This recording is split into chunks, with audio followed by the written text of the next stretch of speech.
Good evening, everyone.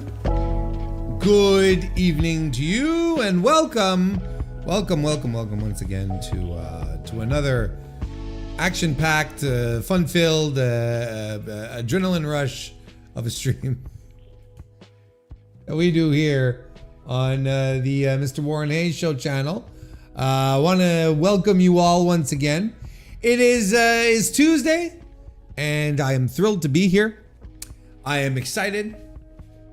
Didn't show up last night for the typical Monday night stream. I think I have to stay loosey goosey with my stream schedule. I don't want it to become I think it's important that it doesn't become a thing. But you know, I would have I got an invitation yesterday. Yesterday was one of my top friends. I'm talking like top 3 friends. 50th birthday anniversary. Birthday anniversary is redundant. Still funny. Funny to say at the very least. Anyway, so it was his birthday last night. So I forewent. When you forego something in the past, you forewent it. I decided to forego the stream and instead go and celebrate his own golden jubilee milestone. And I'm glad I did. And yeah, we had a lovely evening, just perfect weather, barbecue, just an absolute unabridged lovely time.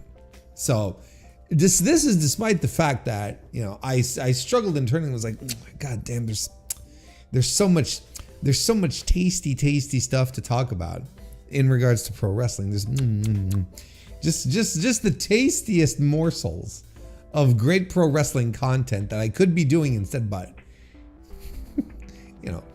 friendships. Am I right? This is what they're good for. This is what these friendships do to you. They take you away from sitting around to talk pro wrestling with people. You can believe that. But it was very good. I liked it. It was a good time. It truly was a nice time, and I'm glad. I'm very happy for him that he made it to 50. And I hope he has 50 more. But the important thing now is tonight I'm here. I am right here. Proof positive. We got Anakin JMT, member of the MrWarrenHayes Show channel, using his membership message. 60 months a member. Holy shit. 60 is a long time. Thank you, Anakin, for all these years of support at this point. Adrenaline in my soul. Guile is going to be Cody Rhodes. That's what I heard. That Cody Rhodes is going to be Guile in the next Street Fighter video game. Not the Street Fighter movie, right? And didn't they cast Roman Reigns as well, it's not Baraka. Who did they cast him as? But I was kind of surprised. Shit. I'll just pull up the list. In Street Fighter movie. Akuma, that's right. Is it Akuma? Akuma? I've always pronounced it Akuma, but I could be wrong. And yeah, he's going to be Akuma, which is fine. I think it's not too much off the beaten path. Right? I think it makes sense. Casting wise, I don't know what kind of actor he's going to be. But I mean, look, this is what Roman wants to do. This is what Roman wants to do. And he's officially in his he is 100% officially in his part-time career mode as far as WWE goes. Like, he's anyone who was wondering, he is officially into that right now. So you gotta leave it all. You gotta leave the rest of this the show up to John Cena and CM Punk and Bronson Reed, Drew McIntyre,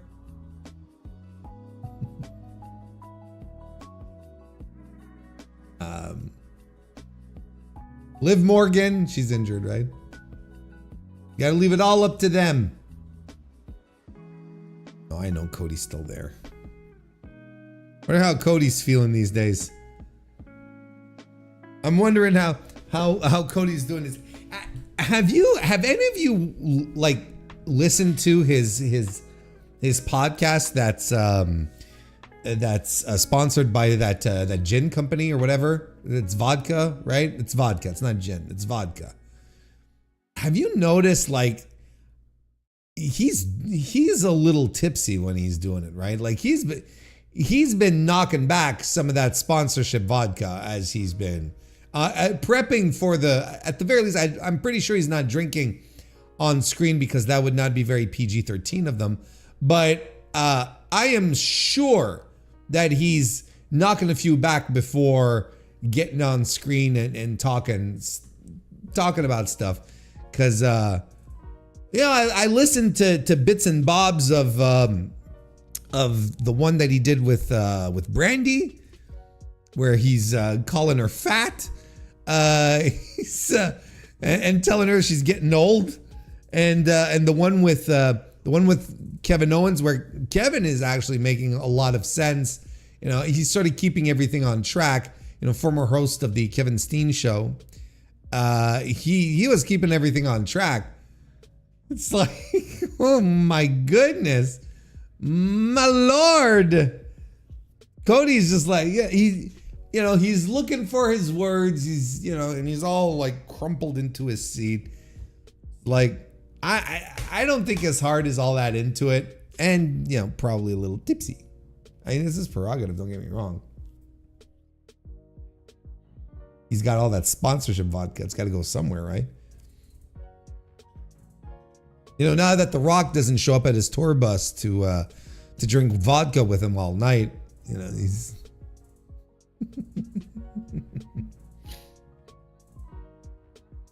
I'm going to be out of water really soon.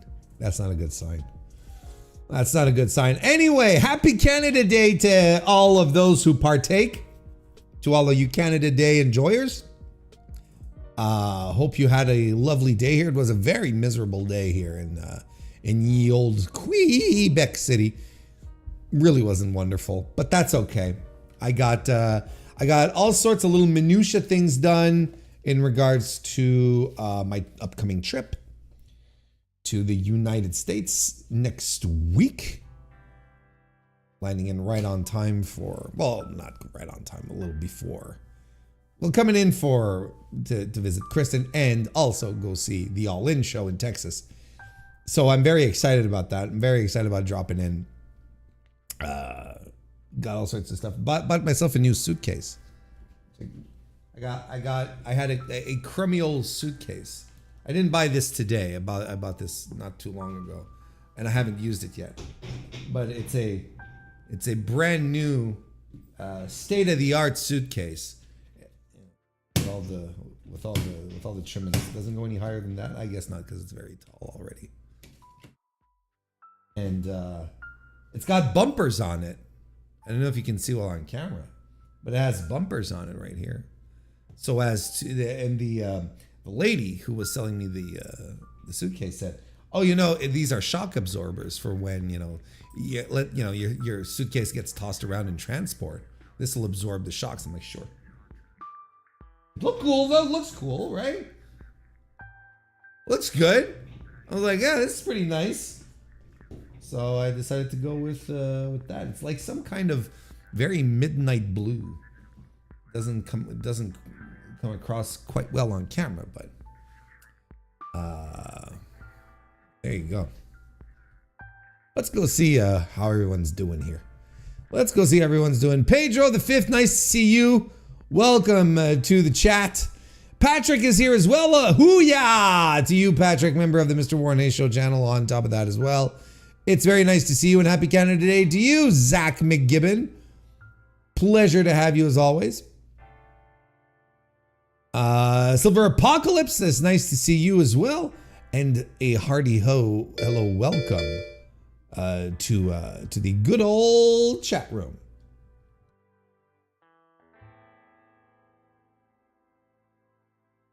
This is me paying you to also live stream react to Goldberg's retirement match. Thank you very much for the super chat, by the way, Anakin.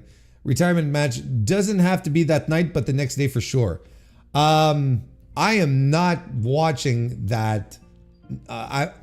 No live stream reacts, none of that. First of all, I am going to be on my way back from Texas because I will be in Texas on the 12th, on the 12th, leaving on the 13th.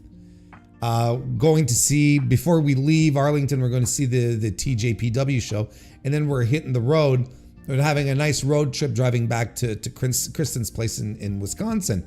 So no, there will not be any TV watching the next day or the next couple of days for Goldberg. I don't know, we'll probably talk about it. I am not interested in watching it. What I am doing though is preparing a nice article for Voices of Wrestling that will be published a few days before Big Bill's old retirement. And that'll be the end of that. Like, unless there's something really monumental that happens, I have no interest in watching the match. Gonna be like 10 minutes back. No, I know, but I'm not hopping on a live stream in my hotel room that I'm sharing with my girlfriend that I haven't seen in well over a year because of what happened last year. But hang on a second, honey. I got to watch the Goldberg match and react for it. Like, no. Like, there comes a time that I have to prioritize things that are legitimately important. And William Goldberg's career wrapping up isn't exactly something I would call spectacularly exciting to wrap up.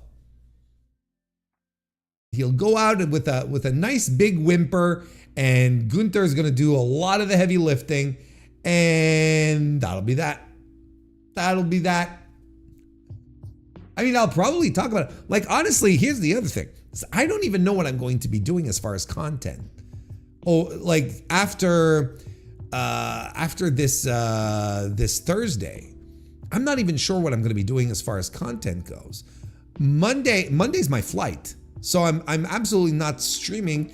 I'm flying out to Wisco, and it's a late afternoon flight, so like that's just not happening.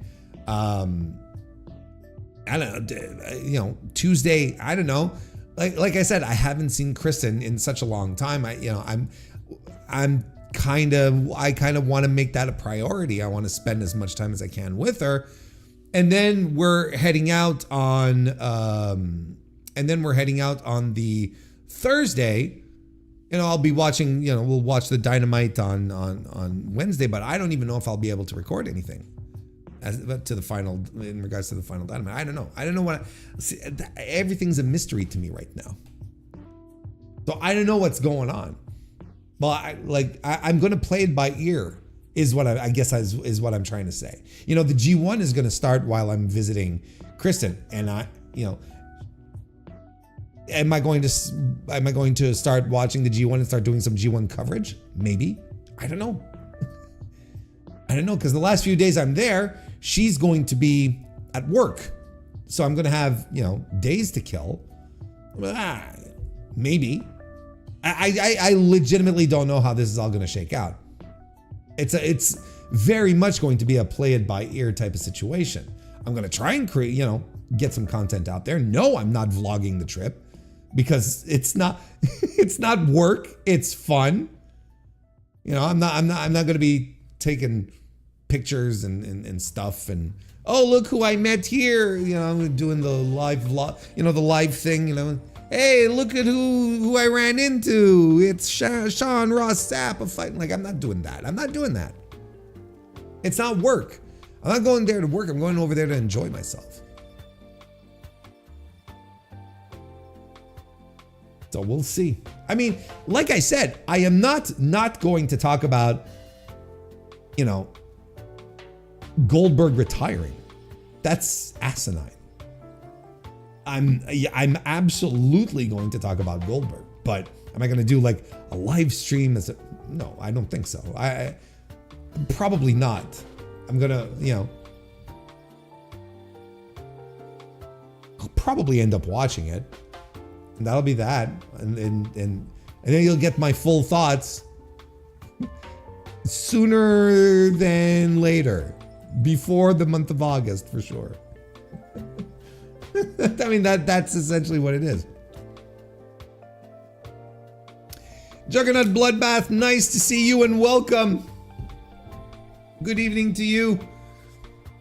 Coming to your neck of the woods. Yeah, I'm doing we're really going to be road tripping. Because we're taking the car. That's really the plan, is to road trip from Wisconsin to Arlington. And we're taking two separate routes. One route coming in, where we're going to go through like just the tip of Minnesota, through Minnesota, and then come down through Iowa. Then we're probably going to stop in Kansas City, and then Oklahoma, all the way down Texas into Arlington. That's probably our way in. And we're planning some stops along the way. Some weird shit that we found online. They're like, oh, that'd be fun to stop there and see what it looks like. So, you know, just the tip, just the tip of Minnesota. But yeah, so we'll be doing that. We'll be doing that. It'll be exciting. And then we'll go the other way up. Then we'll go more through Missouri. You know, the geography now sort of escapes me for the return trip, because I've really been planning out the trip in. Anyway, it'll all be fine. Trust me. Let's watch some wrestling. Nice to see you and welcome to the chat, member of the Mr. Warren Hayes Show channel. Yeah, look, I'm sure, knowing me and Kristen, look, and I don't want to give the impression that, you know, Kristen is trying to monopolize or anything. You know, I want to, both of us, but yeah, myself want to spend as much time as I can with her. But Kristen is also extremely supportive, like incredibly, emphatically, infinitely supportive of all of this nonsense that I do. So if I were to tell her, honey, do you think I can take an hour and do this, you know, do a Dynamite review? Because of course, you know, because that's how she is. You know, I just don't, you know, I want to maximize the time that I have with her. That's essentially the thing. Fuck your mama. Nice to see you and welcome to the chat. Shout out to you, my Canadian brother from another mother. How you doing, Conrad of Everything Pro Wrestling? Very nice to see you and welcome. Kansas City, Kansas, or Kansas City, Missouri? We're going to be sleeping on the Missouri side. That's what we're going to be doing.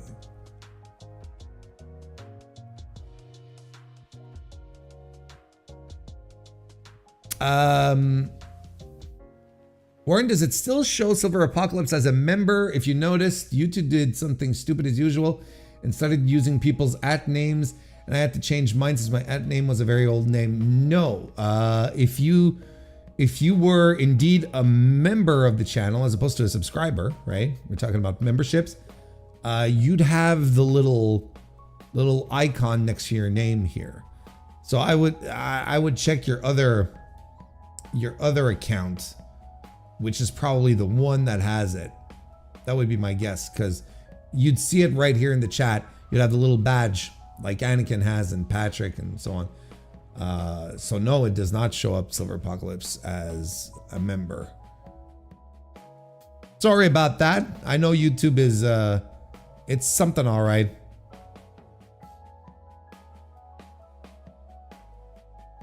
Road trips rule. When my sister got married in Vegas, we drove from Colorado down, hitting all the spots from Fallout New Vegas on the way. That's awesome.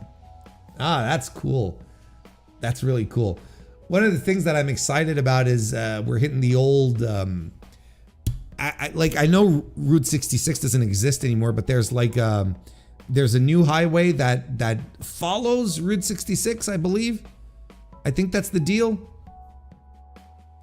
Anyway, we're gonna be hitting up some spots. There's like some, there's some old like, there's some old like service stations that are still there, like in ruins but preserved. That were right there around Route 66 that I'm really excited to hop in and go see and stuff like that. And you know, you just want to get a good old dose of Americana. I've never been that far down south in the US before. So I'm like, let's make a thing out of it. I'm very excited about it, actually. I'm very, very, very excited about it. That and the first trip I actually like do since the operation last year. So it's really like for me personally, it's really, really a big deal. I'm very excited. Almost out of water and basically haven't been talking about anything yet. I may go off and get some water, but before we do, folks, let's do a little housekeeping. Tomorrow is Wednesday, and we will finally be releasing the my top matches for the month of May 2025. There's been a delay on this one, unfortunately. You know, just things happen on my end, you know, and on editor's mic end. Nothing too serious. I'm like, it doesn't matter. It doesn't matter if it's released a little later, right? Right, it doesn't matter. But so it's going to be released tomorrow. No,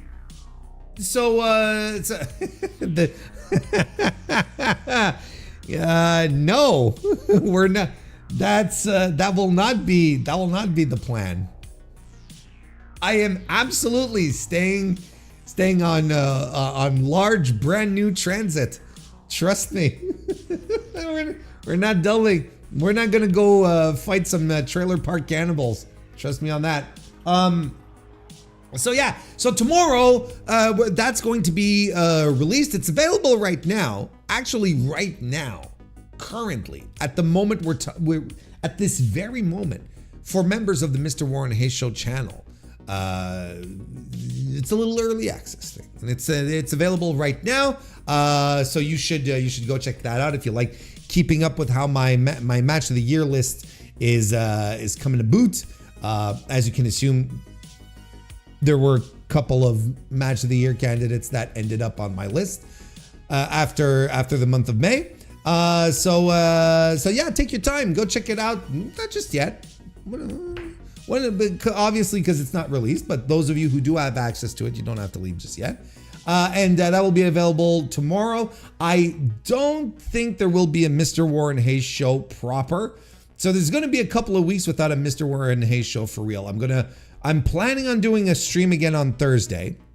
So you know, not everything is like completely high and dry. So I am planning on doing that. But yeah, so in the meantime,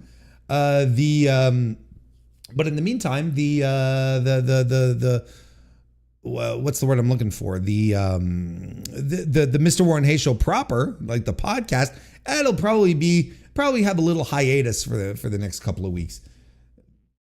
It'll probably take a little break here and be back once I'm all settled back in at home and whatnot. Like I might do some streams from Kristen's as well. I won't have the fancy OBS setup, you know, it might just be me and my phone or Kristen's laptop or her desktop or whatever the fuck. You know, we'll have one of those set up somewhere. Yeah, you know, it'll be cool. It'll be a cool thing. It'll be a cool thing to have. It'll be super duper cool. So that's a little bit of the housekeeping going on right now, right? I think I'm gonna go get some water like right now. So I'll leave you entertained with a little bit of music while I go do that. I turned off the music maybe a little preemptively, but I am going to go fetch a little more water and like 30 seconds, less than a minute. I'll be back because I am running dangerously low and I can already feel my throat clasping in. But yeah, hey, in the meantime, why don't you leave a like on the stream, share it out to the world if you like, subscribe to the channel if it's your first time. Kristen Ashley, member of the Mr. Warren Hayes Show channel, who we've been talking about extensively before she logged in, has finally arrived. There you go. Please don't start any fights in the chat, not without me. I'll be right back.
All right.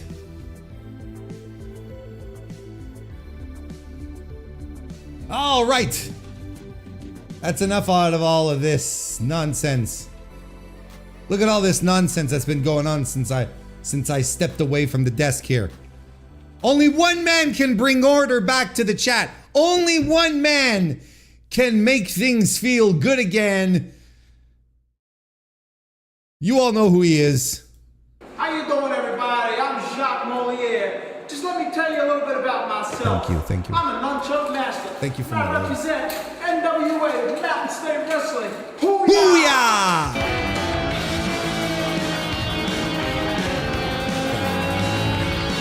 No.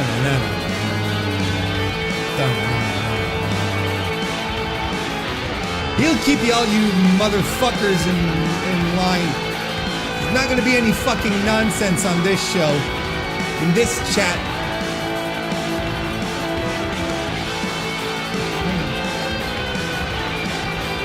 For those of you who weren't around last week, who didn't show up, I asked, Fred popped in, and I asked him, Fred, is there any news as to whether or not we were able to trace Jacques Moliere, right?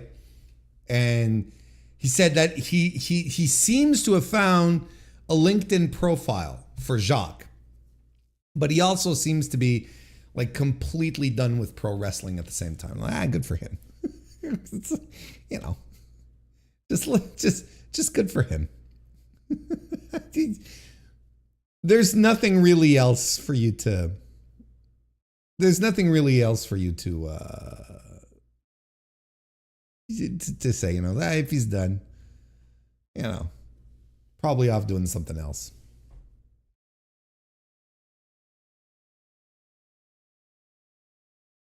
Most of the views on that are 98% because of it. That's right.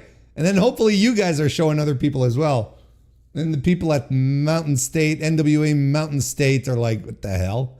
Why do we have spikes? Why do we have occasional weekly spikes on Jacques Moliere?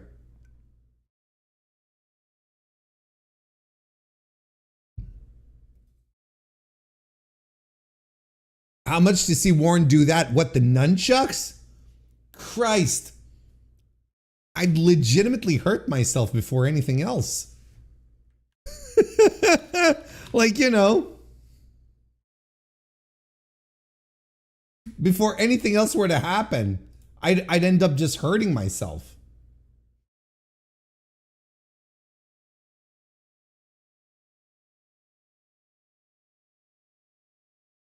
Oh, there we go.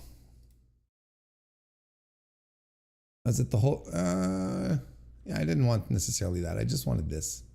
I just wanted this. Just wanted this. We're going to create the mood here. Create the mood. I mean, I could cosplay as Jacques and I'd pull it off. You get one of these latex, like, faux bald caps, you know? You get one of those. I can 100% pull off Jacques Molière. That is without question.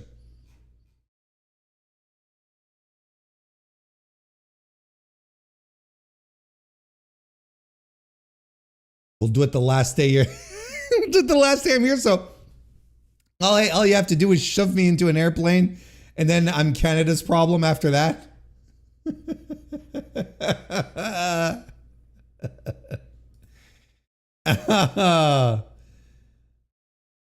Oh, good Lord. All right. Oh, there you go, Silver Apocalypse. It's back. There you go. There you go. You're all set. You know, I'm sure some of you in your lifetime, right? You've had bad weeks. Everyone's had a bad week. It's all sorts of stuff that can happen that'll just make a week really tough, and some are tougher than others. Maybe you have a bad week because, you know, your friends are all being jackasses to you, you know. They're not inviting you to all this, you know, the hip social events. Or maybe, you know, you have a close relative who died, a pet who died, someone meaningful to you passed away. And, you know, that's a legitimately bad reason, a legitimately good reason to have a bad week, is what I wanted to say. But I don't think many of us will ever have a bad week like CM Punk did last week when he finally decided to suck down that blood money covered dick and go to Saudi Arabia for the Night of Champions. Now, as most of you know, I did not watch the show. I don't indulge anymore, but I had stopped covering Saudi shows a long time ago, and this is not necessarily what I want to talk about. I don't want to. I have not watched the match, so if you're looking for Warren, what were your thoughts on CM Punk versus John Cena? I have none for you. I've heard probably all the same things you have. You know, being critically panned. And only the real intense, like, WWE defenders would scramble to find the, like, bare minimum positives to it to try and justify what was going on. You know, yeah, we finally had Hikuleo showing up on TV after appearing, right? We had mentioned it, I believe, on stream last week that he had showed up on Main Event, right? And now Hikuleo he's in there with, and now he is the Tala Tonga, as it was long suspected that would be his name. So he is officially Tala Tonga now. Quick word, I saw pictures of, you know, what's the remnants of the bloodline, and how the mighty have fallen. Like, it's such garbage now. It literally is like the leftovers, the plate scrapings, but like Solo Sikoa as the chief, and then you've got Tongaloa, then you've got Tala Tonga, and then you have JC Mateo, right? Jeff Cobb, and Tama Tonga's somewhere, but he's injured, right? Like, that's your bloodline now. You remember when this was the hottest thing in all of pro wrestling? This bloodline stuff? Do you remember? Boy, oh boy. I don't know whose career this is helping. You know, everyone told me, you know, this Solo Sikoa, he's a main eventer, pal. Must be all these guys that are holding him back.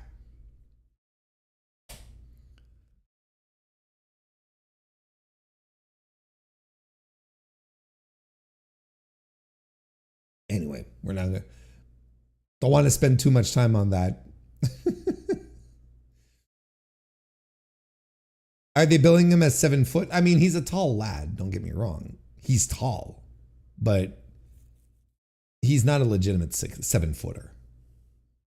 They can bill him as such, but he's not. He's very tall. He's very, very tall. But he's not 7 feet. And in the slightest. Cobb should be Big Atonga. Anywho, hey, 50 big boy, nice to see you. Welcome to the chat. But all of this is just, it's all window dressing, right? Cody Rhodes won the King of the Ring tournament. Jade Cargill won the Queen of the Ring tournament. They're finally deciding to do something with Jade. This is all like all of these things. You know, they're all just like, it's window dressing for the real events that happen regarding CM Punk and his really terrible week. He had a very, very bad week.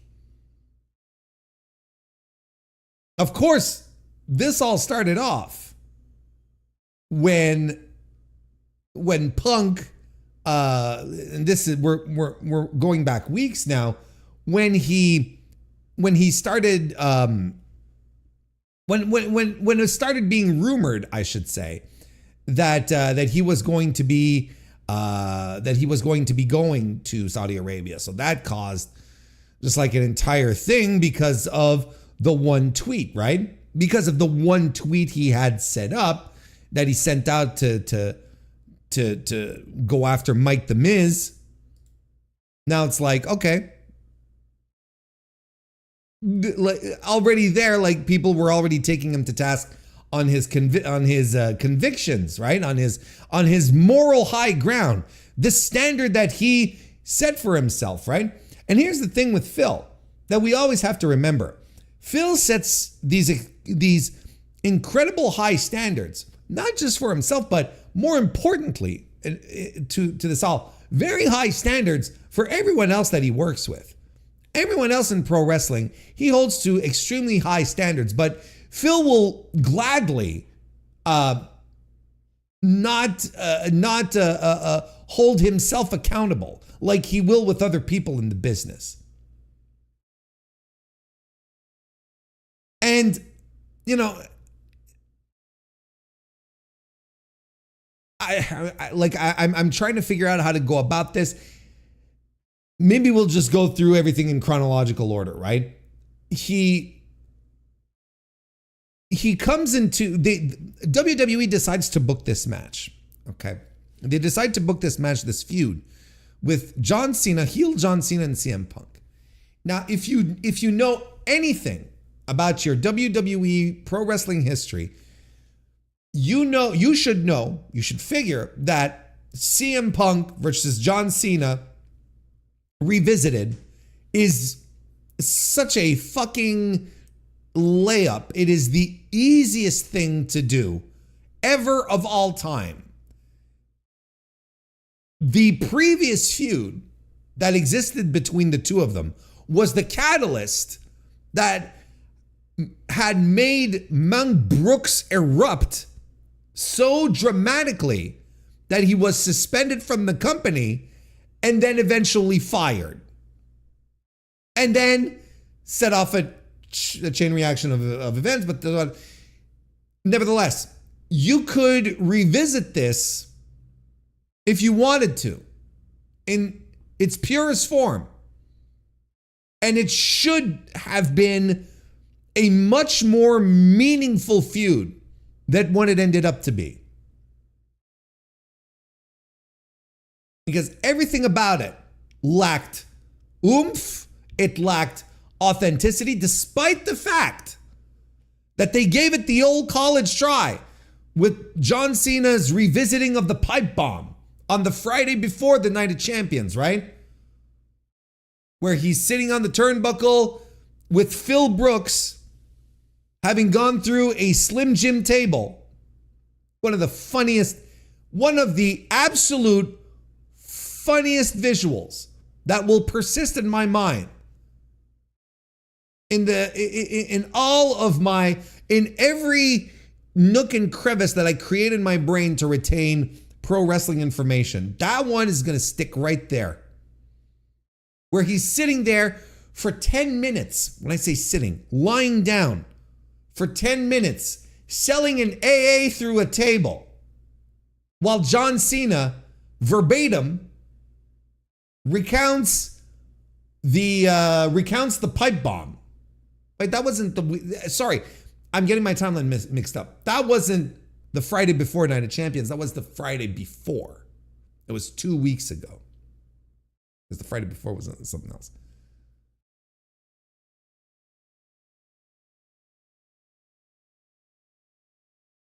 And basically what it was, outside of this this is what made Pipe Bomb 2025 so interesting. It's not even the content of it. It's not what John Cena said. It was WWE basically saying to CM Punk, you are going to lie on the mat after going through a table for 10 plus minutes. And you're not going to move, and you're not going to say a word, and you're going to let this happen. And CM Punk, the firebrand, the man who stood up to authority for all these years, complied like a good soldier. Huh? Just like Karrion Kross when he was told to be a good soldier.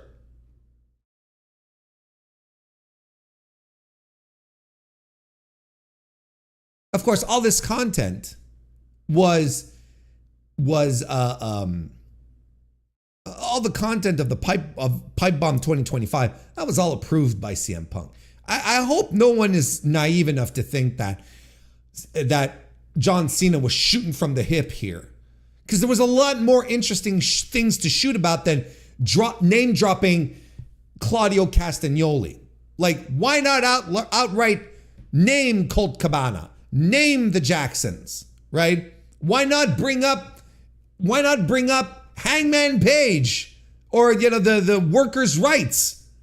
Why not bring up all of that, all of this shit that we know triggers Phil Brooks, which is also proof of how soft this man still is, because he's unable to let go of the past. He's unable to let go of the past, and we'll see. We'll keep talking here, and you'll see he just is. We'll see why he's unable to let go of the past. So already, people are kind of seeing through this. They're calling this pipe bomb legendary, and has all these meta references, when in fact it had no meta references. There's nothing meta about it. All of the things that John Cena talked about in the promo in the Pipe Bomb 2025 were all things that happened on camera. It's not like insider information only. It's not like smart marks, deep Twitter users will be able to understand what he's talking about. There was none of that. It wasn't a meta situation. Wasn't anything special about it.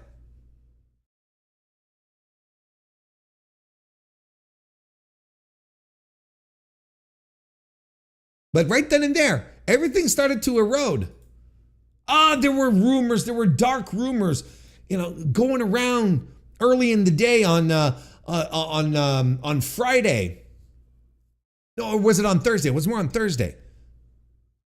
There were dark corners of the internet saying, apparently someone's putting up a stink before getting up on the plane there. We were holding back. It was like, is this maybe a sign that maybe Mount Brooks is about to erupt, or Phil is, he's done, he's finally putting his foot down? But no, he got on the plane, went to his his meet and greet events, shoved a kid to the side in the process. Just gave it gave him the old shoveroo. Just a kid was walking up with his cell phone, just wanted a quick selfie with CM Punk. That would have taken CM Punk all but 5 seconds to do, go down on one knee, do one of these. Hey, CM Punk, or one of these, right? That's his, and then fuck off, continue on his day. He could have had his Bret Hart moment. This guy who loves Bret so much, right? You all know the commercial I'm talking about. Hey, Bret, remember that commercial? The glasses? He could have had his Bret moment right there. But no, he moved on, went on and did his thing. Does a fan event where he outright apologizes. He outright apologizes for the mean Saudi Arabia tweet. So here's the context. I'm not going to play the video because I'm going to get struck for sure. And that's, it's okay. I'm sure most of us have seen the video by now. I'm sure we all know what it entails. But I'll walk you through it in case you haven't. They're doing these fan events. You know what they do. Everyone trots out on stage and they cut some promos and then they leave. They've got maybe 200, 300, 500 people in front of the stage just going, So they're doing that in Saudi Arabia. And he sees he's getting very poor reactions from the crowd because the crowd remember the tweet. No one was going to let that one go. What are we talking about? And he sees a guy in the audience. And he points to him. And this is what he says. We have it right here, we have the exact quote here, courtesy of the Wrestling Observer. Figure 4 online. This guy, this is what he says into the microphone, clear as day. This guy wants me to apologize for a mean tweet I wrote 6 years ago. Hey, listen, legitimately had nothing to do with Saudi Arabia. Let's be real here. I woke up and I was crabby and I wrote a mean tweet to The Miz and I apologized to The Miz. And sir, what's your name? Muhammad? Muhammad. I sincerely apologize to you and all of Saudi Arabia. Now listen, you can break this down in any number of ways. In any number of ways you want. But I am very confident in, look, let me say this another way. I'm going to put my tinfoil hat on and I'm going to follow my gut. So I got the conspiracy, but I've got my gut going, and my gut is usually pretty right. I think this was all staged. I think someone demanded that CM Punk apologize on the record in front of a crowd, recorded by camera videos and video cameras and and phone devices, so that it could perpetuate, so that people could see that CM Punk is apologizing to all of Saudi Arabia. Now, let's just break this down very quickly, just before we go on any further with my theory, right? It legitimately had nothing to do with Saudi Arabia. What are you apologizing for? If it legitimately had nothing to do with Saudi Arabia, Phil, why are you apologizing? What are you apologizing for then? Are you apologizing to The Miz? for apologizing to? I have no clue. I have no clue. But his statement doesn't make sense. It had nothing to do with Saudi Arabia. We all know, you know, and I know, it's all bullshit. It's horsepucky. It's horseradish. There's no way that he tweeted that out with those specific words and that it didn't equate to a slight in his brain to Saudi Arabia. There's no way. Impossible. Okay?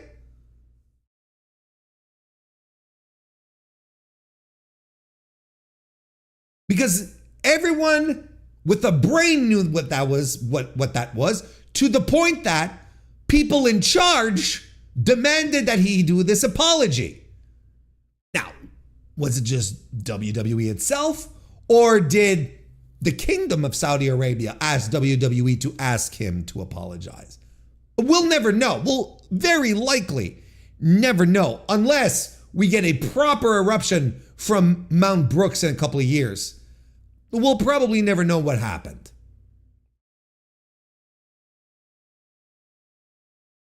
But I am so convinced this is staged. I am so convinced this was staged. Because this guy had a very specific hat. He was the only guy around with the old school SmackDown logo, right? Hat, right? He was the only guy with that around. So Punk was probably told, the guy with the logo, right? And some eagle-eyed pals in some of my hunts showed me, provided a little more insight, and were like, hey, we've seen this guy standing behind Triple H at this event, and we've seen this guy, hanging around here. It's clearly a plant. This was all planted. I am so convinced that this was a setup, that none of this is legitimate, that this was a request that Phil Brooks was fulfilling, lest he get himself in trouble or his billion-dollar company in trouble either. I am so convinced. Let's that was an extremely, just to point that out, this is an extremely embarrassing and very telling situation as well. CM Punk has made it a career. No, not a career. Let me say, he has made it his personality to never apologize to anyone. He does. When is the last time CM Punk has apologized? I've heard people say this is the first time he's ever apologized to anyone ever. Well, on TV, I probably, yes.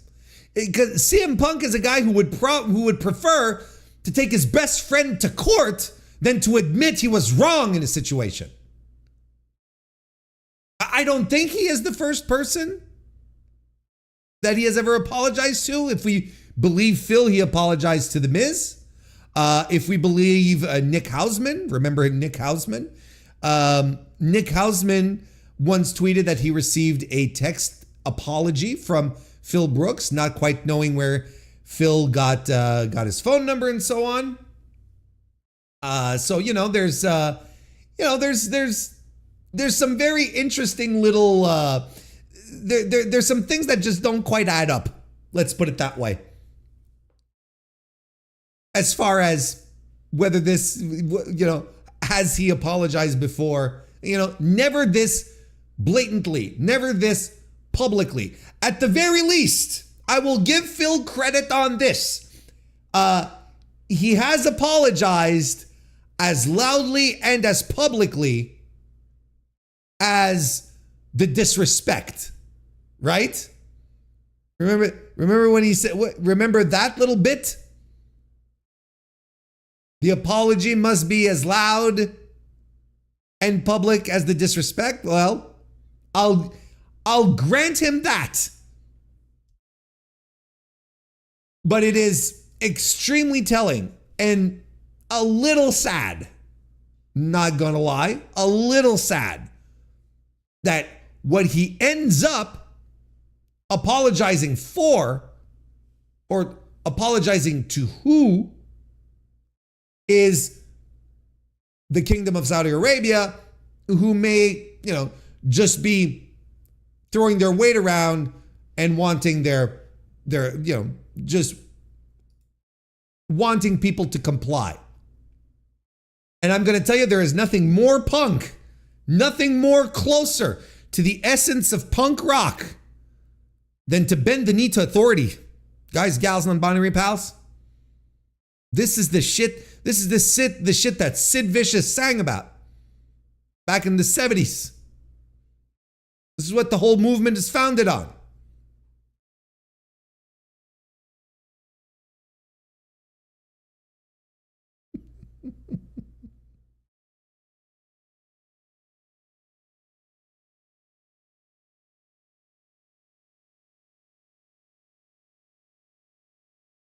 He did add a little more after that apology. He said, sometimes as human beings, we screw up. The beautiful thing is everything is a lesson learned.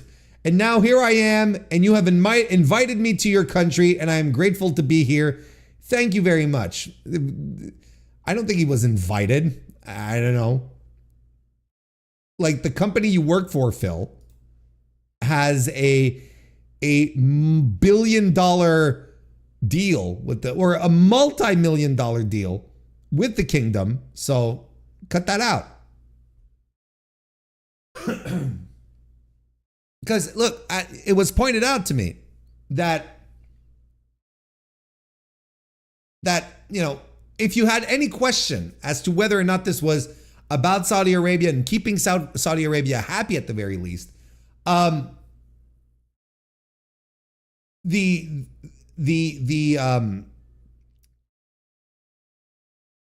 the Saudi Arabia shows, one Saudi Arabia show, aside maybe from this year's two-night WrestleMania, is generally more profitable for WWE than any other two-night WrestleMania they put on. Just doing one show in Saudi Arabia, they make more money there.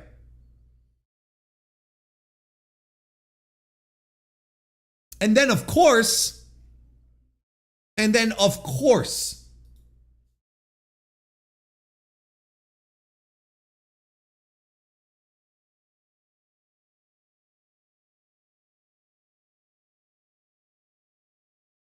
this incredible, embarrassing, yet combination of sad and hilarious appears on our screens on Friday evening. John Cena, not John Cena. See, I was already confused. CM Punk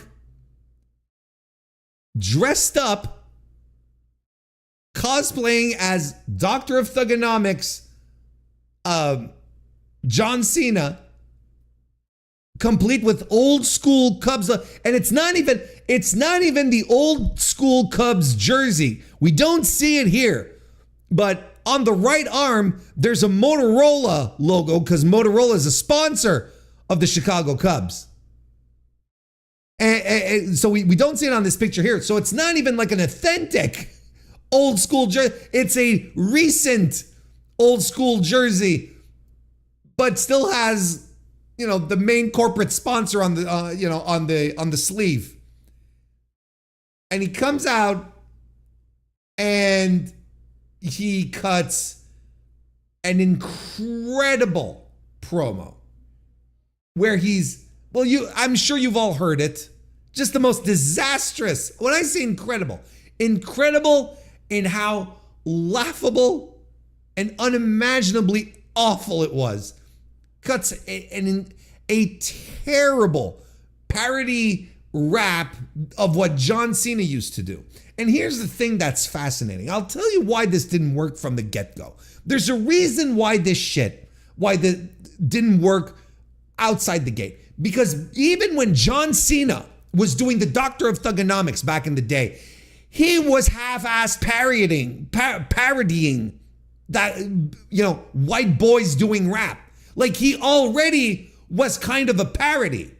It was already like so over the top and a joke. No one took it seriously.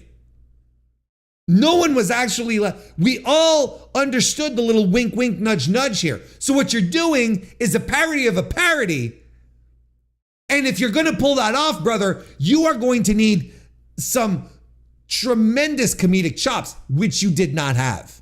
CM Punk is not a funny man. He does not have what it takes to do the comedy. And on top of that, the bars were awful. Like, legitimately awful. Chad is pulling out an excellent comparison here. It's Dusty and Polka Dots, only Dusty owned it. Dusty was like, all right, Vince, you want to humiliate me for all these years that I stood up to you. And now that I'm finally working with you, you're going to make me come across as a complete idiot. That's fine. But okay, I'm going to own it. And Jesus Christ, did Dusty own it.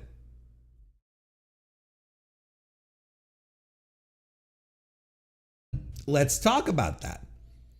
The funniest part, and I believe that makes this so special as far as a completely shit segment, is that CM Punk called up a dude to write the rap lyrics for him. This man,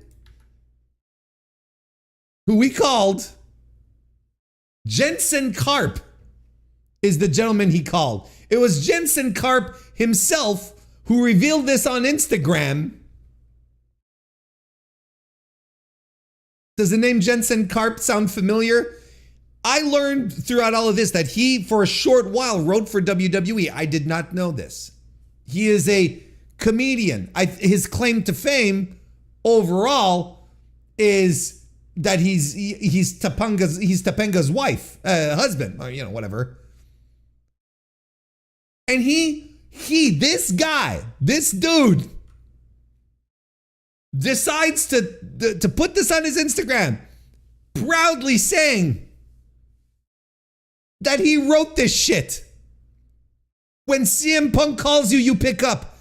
Shouts to Adam Ferrone for always being the guy I text lines with. And as always, love to Punk and John Cena for full commitment. Punk life. And CM Punk responds, you were built for this moment. In case you don't know, Jensen Karp was once known as Hot Carl, who was an aspiring rapper himself. That's why we decided to give him a call. And he was so proud of this. He was so fucking proud of this. He doubled down later.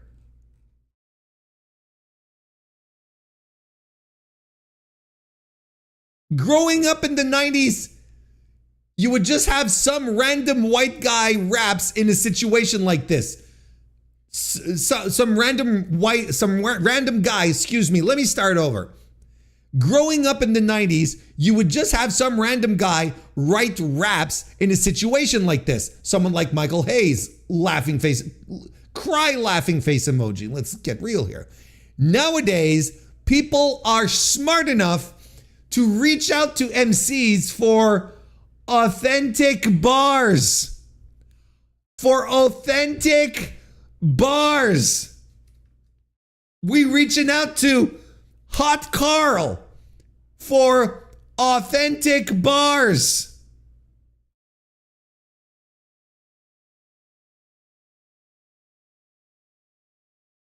This is what people are saying about this. Is that props to CM Punk for that. What the fuck is going on here? And it's been mentioned in the chat. Sure, there's the fame of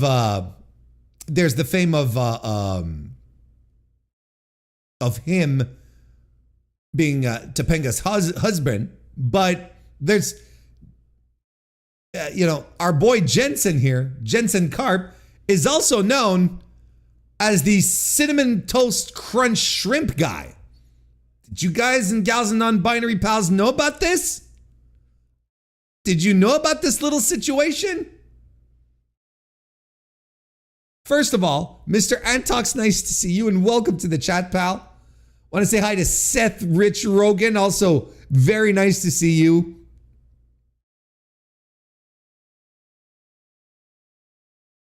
Did you know about this? This is some internet lore.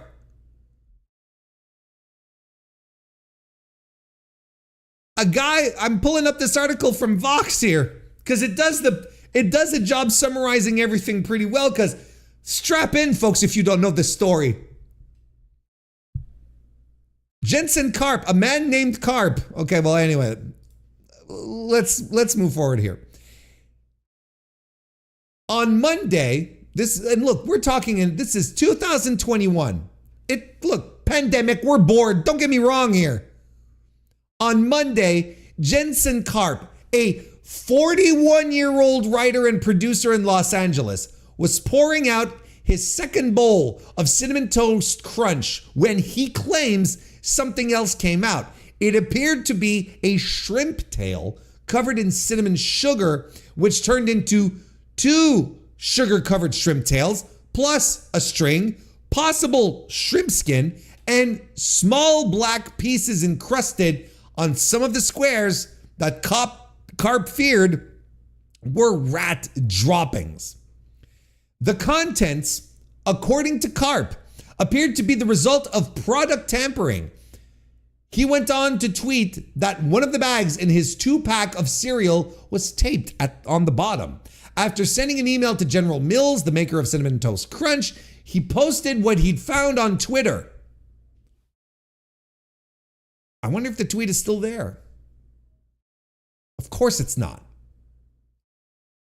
Why would he keep it there? But, no. Oh, come on, man. I was just, become a Vox member to continue reading. I was doing you guys like a commercial. What is this? Oh, fuck off. Long story short, let me TLDR it for you. This was the picture right here that he posted on Twitter, okay, of the cereal. You can see it with the, these tail things, and it created like an outrage on social media, right? So Cinnamon Toast Crunch, sacrosanct, right? People are like, this can't be possible.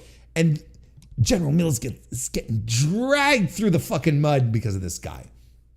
And, they're asking him, send the package so we can assess the tampering and the contents and whatnot. And he refuses to do so, saying, I'm not going to send this back. You're going to take away the only evidence I have, all the, sure. And then as he's like the justiciar for all of this Cinnamon Toast Crunch nonsense and getting all the attention that he wants, suddenly women start coming out and saying, hey, you know what? I used to date this guy and he's a mentally abusive, manipulative, fucking scumbag gaslighter. And there were quite a few women who came out with those allegations. So he just disappeared. This same guy who wrote those bars for Punk turned out to be a serial liar. Been waiting to pull that one out all day.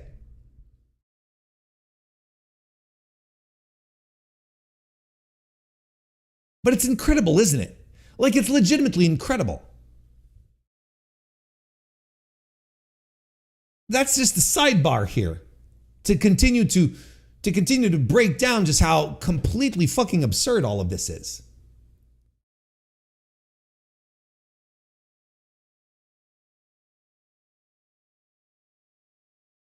So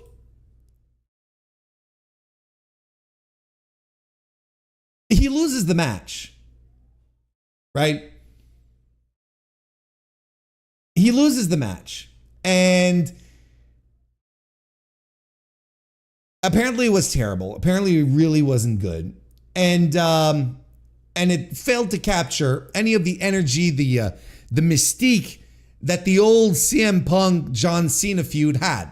And I dare remind anyone, especially anyone who was watching at the time, what made those matches special.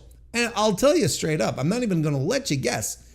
It is because you had John Cena, the corporate guy, the dude handpicked by Vince to carry the company, versus the other guy who wanted the opportunities, who wanted to break through the ceiling, but was always being held down by the company because Cena was the golden boy and he was untouchable.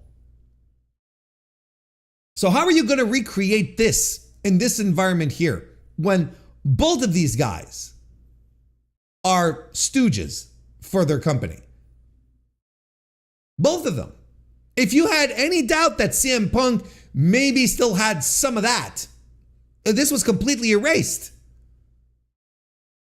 As he continued to be humiliated over and over again, and he just sat there and ate it with a smile on his face.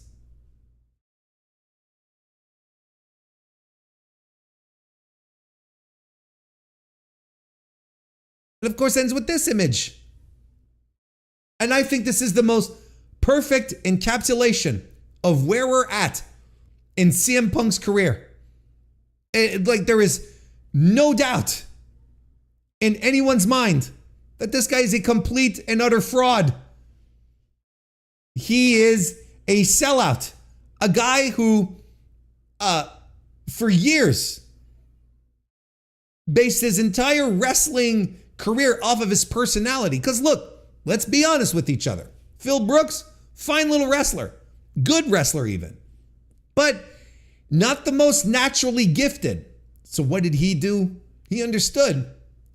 Wherever he would lack, he'd make up in charisma, in that special unbridled charisma that he had, that ability to cut promos like no one else. You know, hide the positives, hide the negatives, accentuate the positives, right? That was exactly it. By adopting this persona that he rejects the institutions. He would prefer to walk out of the company than do what they wanted him to do. And for that, they fired him. And for that, he disappeared from pro wrestling, lost his smile, got it back, and joined AEW, a company that you can make an argument would probably not exist if it wasn't for the pipe bomb, if it wasn't for CM Punk.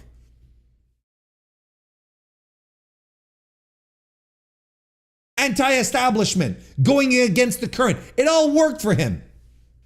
But now this, turning into a good little soldier, a little subservient peon in all of WWE's machinations. Just another cog in the machine. You hear that a lot about WWE. It's such a machine. It's nice to be part of a well-oiled machine. Well, there you go.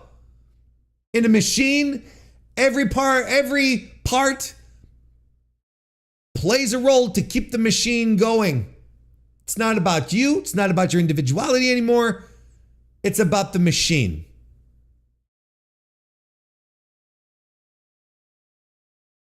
It is fascinating how in the sense of in the space of a week, CM Punk managed to become so fucking uncool.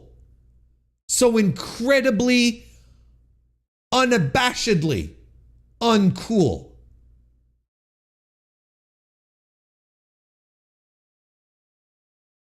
Everything about this promo, this getup, it was all dated references, all things from the past. Why? Because that's all CM Punk has. He is a relic of the past because he lives in the past. This is a man who cannot let go of the past. And he wants to make the past meaningful because That's where he thrives. He doesn't thrive in this environment anymore. He doesn't thrive in an environment where he's doing where he dutifully does what he's required to do and then get praise from Triple H saying how proud he is of CM Punk.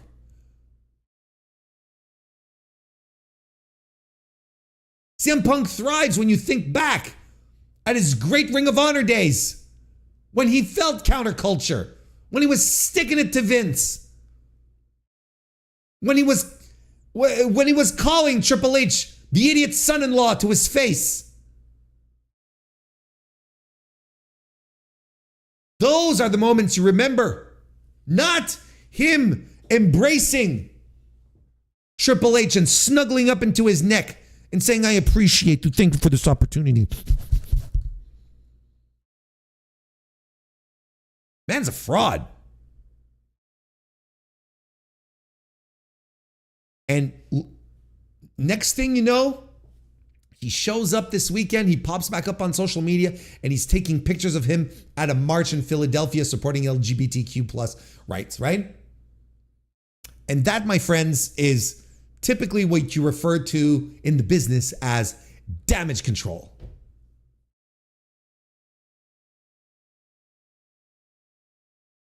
This is a man who is ready to step over. He is ready and able to step over anything he believes in. If it means he will win, he will make money, and he'll stick it to the people he doesn't like. Joining WWE, I'm convinced now, joining WWE for him was more about sticking it to Tony Khan and pissing him off rather than that was more important to him, is what I'm trying to say. It was more important for CM Punk to stick it to Tony Khan than to live by his own principles and be logical. And be like, why am I going back here? This place that mistreated me, that I sued in a court of law because I alleged that they mistreated me? That I've been at odds with most of management who are still around. Why would I go back there? I spent years shitting on this company, saying they're awful. Why am I going back? Because I get to stick it to someone I really don't like. And that makes a lot of sense. He's just a petty man. A petty man who will toss everything aside if it means him giving off the impression that he won. Because now he can turn to Tony Khan and the rest and said, I'm fine. I don't need you guys. I never needed you guys. There we go. I'm CM Punk.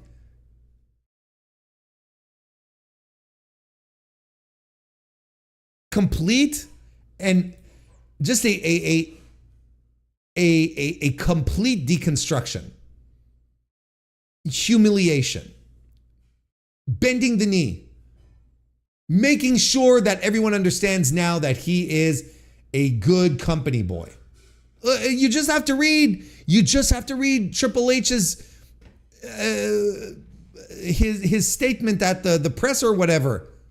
I was privileged to watch him grow as a human being, to step out there and apologize to the people of Saudi, to just cherish where he's at in life and his career and the things he gets to do and the opportunities that he has. I am incredibly proud of him.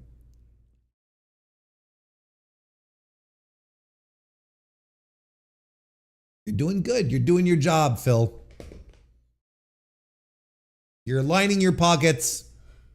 You're lining you're doing what your superiors are asking. And none of us would be spending so much spittle and bandwidth and you know, pixels typing about it if it wasn't for the fact that it was CM Punk and that he built an entire career giving off the impression that he was the opposite, that he would never sell out. I mean, look, the older I get, the more it becomes true. You die young or you live long enough to become the villain. And he is absolutely 100%. He has entered the villain phase. He is no longer the hero.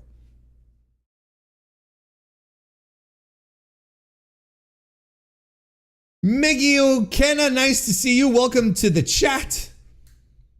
And we also have DGMC who's here. How you doing, DGMC? Member of the Mr. Warren Hayes Show. Left his membership message. 61 months, man. Thank you for all these years of support. You stupid man, I'm a doctor of punkonomics. Get another degree. It's a terrible degree. Boris, did I say hi to you? Welcome to the chat. I don't remember if I did. Drew's carry job in their feud is incredible. Look, we're gonna look back on this on the CM Punk Drew McIntyre feud, and we're gonna be like, that was really, really good, but was really, really put together by. It was sustained by both of these guys like doing cool stuff. And I mean, Drew was reveling in it. Punk was enjoying it too, but you know. And look at where Drew is now. Now you can argue, look at where CM Punk is now. Hey, Miggy O'Kenna joining the channel as a member. Thank you so much. I appreciate the membership. Welcome, welcome. Enjoy the joys of early access. I appreciate it. Thank you so much.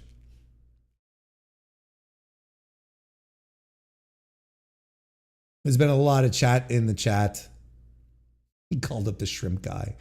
Yeah, pretty much.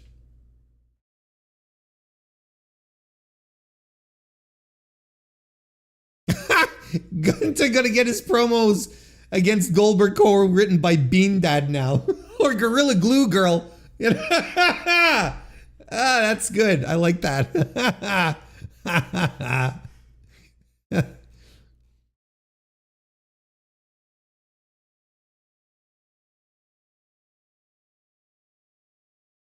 At least Drew doesn't look as bad as Punk right now. No, but here's the thing: is like we don't hold Drew to the same standard either.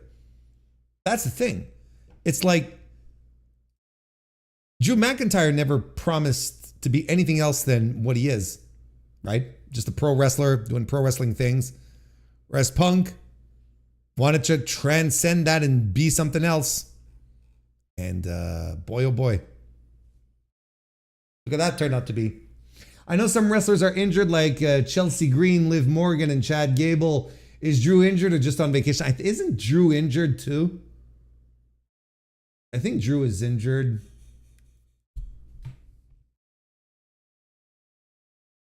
And it's funny, you know, it's like everyone always talks about the Jericho vortex. Like, who has risen above, you know, and gotten themselves over for who's gotten themselves over outside of a CM Punk feud? But no, it's going to be Chris Jericho, right? Who constantly puts people over, constantly wins, loses matches to everyone, loses all his feuds, but somehow Chris Jericho's the bad one.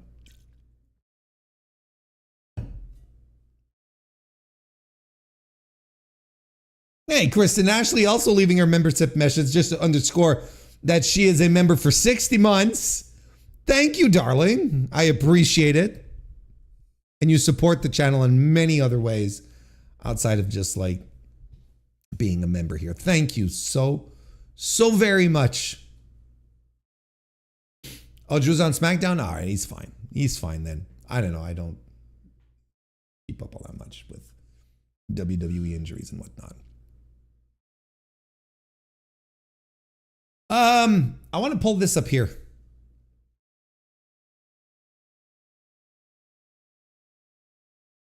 Here we go, folks. Britt Baker on Instagram today shared this on her stories. This little an inspirational quote. Let's read it all together, shall we? We like to be inspired. Folks, don't you like being inspired? One's in the chat if you like being inspired. I think everyone needs a little inspiration sometimes, right? Right? So we got to jump into this and inspire people with an inspiring quote that has been shared by none other than Dr. Britt Baker, DMD. Here's the... Well, clearly chat doesn't like to be inspired all that much. We're going to read it anyway. A bottle of water can be $1 at a supermarket, $3 at the gym, $5 at the movies, $6 on a plane. Underscored yellow here. Same water. The only thing that changed its value was the place. So next time you feel you're worth nothing, is Y-O-U-R when it should be Y-O-U''RE, but so next time you feel your worth is nothing. Oh no, the is. No, it's fine then. Okay. I retract that the is there, the verb is, it's fine. Because all right. So next time you feel I need some grammatical inspirational quotes. So next time you feel your worth is nothing, maybe you're at the wrong place. And this is by Kobe Simmons. I do not know who Kobe Simmons is. Does anyone know? Is this like a sports person? Which would be it? It is, in fact, a sports individual, an American professional basketball player for the what? For the Gigantes de Carolina of the Baloncesto Superior Nacional. Simmons played college basketball for the Arizona Wildcats. Okay. That's a deep cut I was not expecting. Not gonna lie.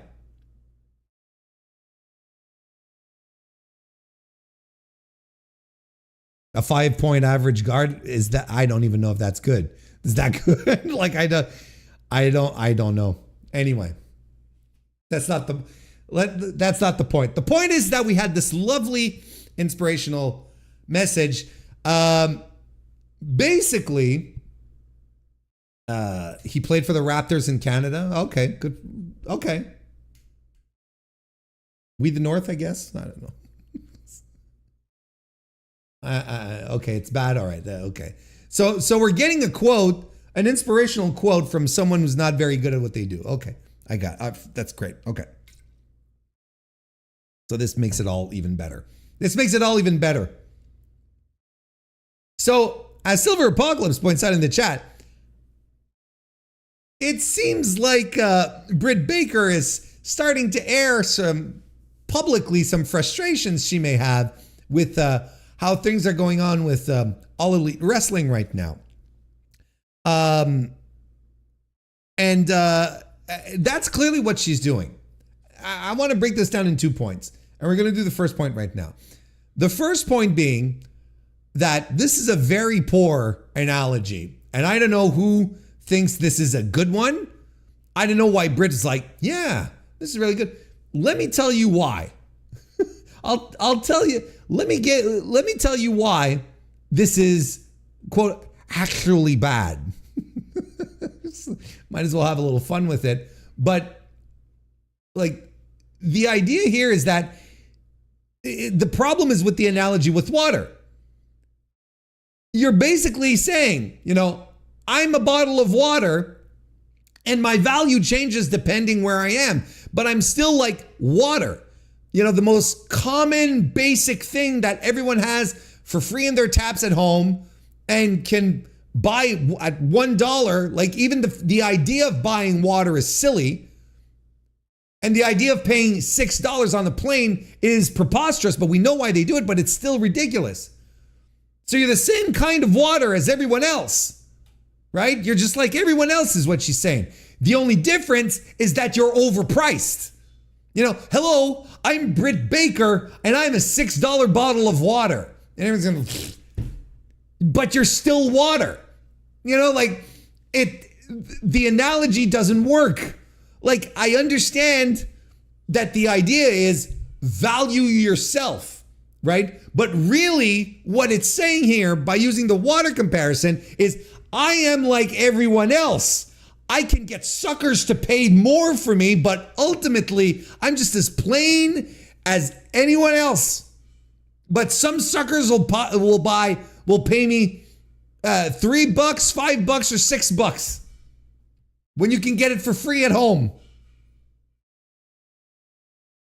You know what I mean? Like, this is that, like, it's a terrible quote to express what she's saying, what she wants to say. It's terrible. If the analogy had been with anyone else, not anyone, but anything else, cheeseburgers, pizza, wine, cheese, movies, directors, whatever, if she had said, if the quote was something to the effect of, when I'm, people see me as an Ed Wood, but in reality, I'm a Martin Scorsese, then you're like, okay, sure, But I understand what she wants to say. The quote is terrible. And she's 100% presenting herself as, I'm just like everyone else, but there's going to be a sucker who's going to pay more for me. That's exactly what she's saying. It's the next time you feel your worth is nothing, maybe you're at the wrong place. That's not what that is. That means that you are better than water. If she had said, like, I'm not just water, I'm like fucking Gatorade with caffeine in it. And you're like, all right. It's like everyone is water.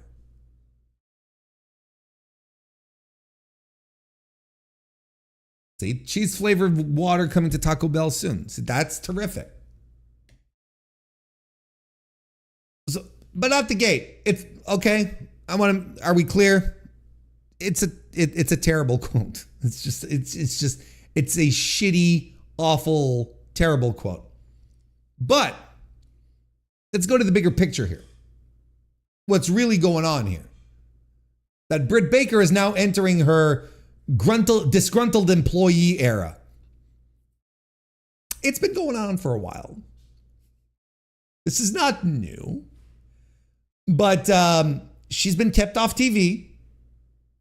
I've heard reasons, again, from, the dark corners of the wrestling internet world, and I am, some things contradictory, couple of different things. I'm not advancing anything, but the one constant that it seems to pop up is that she kind of brought this on herself, and she got punished. Now, what is it specifically? I don't think it's necessarily one thing. It feels like it's a series of things that date back to a while as well. And that, AEW may feel that, it's not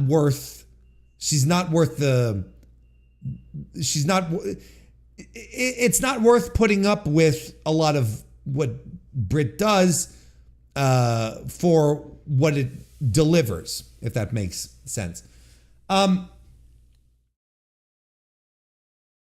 have always been very much a Britt Baker defender here. I always thought, particularly when she was, very active and in her prime, I guess, I always thought she got a really bad, she got a really bad from the fans. I think people on social media were incredibly unfair to Britt for a number of reasons. And I think there are behaviors now that have happened right before our eyes, including, for instance, the Serena Deeb Nobody Cares thing, when they're clearly setting up a program and Britt is dismissing it. I think there are situations here where Britt has proven herself has shown that maybe there is some credence to what was going on backstage.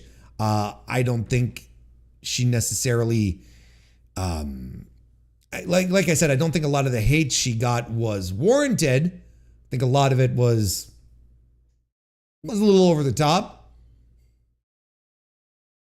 But she's not off TV by accident. She's not off TV because she's hurt there's stuff going on. And if this is a situation where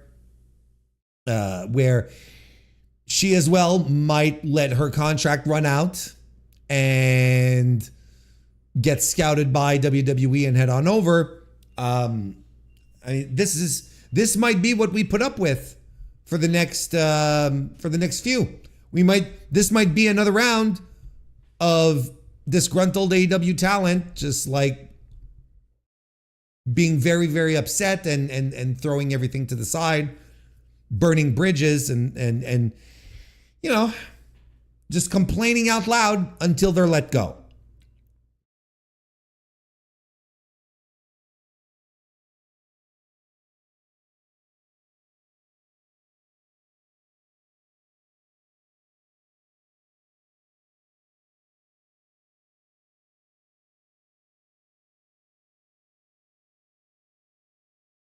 Trying to organize some thoughts here.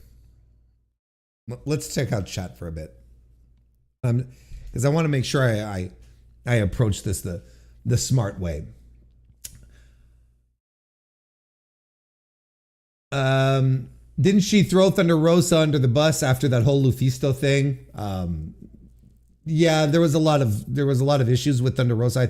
I think those are fairly well reported. There was a big issue there. She's not as good as Tony, Mercedes, Athena, Jamie, etc. She's not as good as she thinks she is. One time I tweeted about how stupid it was for people to cheer for Adam Cole while she was wrestling, and she liked it, which is how I learned she vanity searches. LOL, a lot of them do. Spoiler alert, though. I understand, but just a lot of them do and just don't interact. Nobody cares sounds real different now, for real. Had a stroke, blew up her relationship, acting aggravated all the time. Is Britt Baker's AEW John Fetterman. And Fetterman is senator from Pennsylvania, right? So isn't that where he's a senator, right? Or governor? I can't remember which one. But he's in Pennsylvania, so it might be very close, right?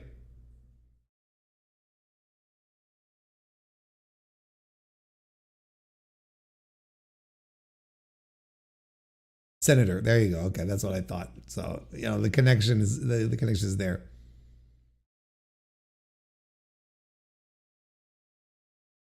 Britt is a good fit for WWE because she has show muscles as a performer rather than go muscles, if that makes sense. Yeah, it does to me, 100%. It amazes me how these WWE is eyeing AEW talent articles are kind of positive things for AEW. She could be Isaac Yankum's daughter in the Fed.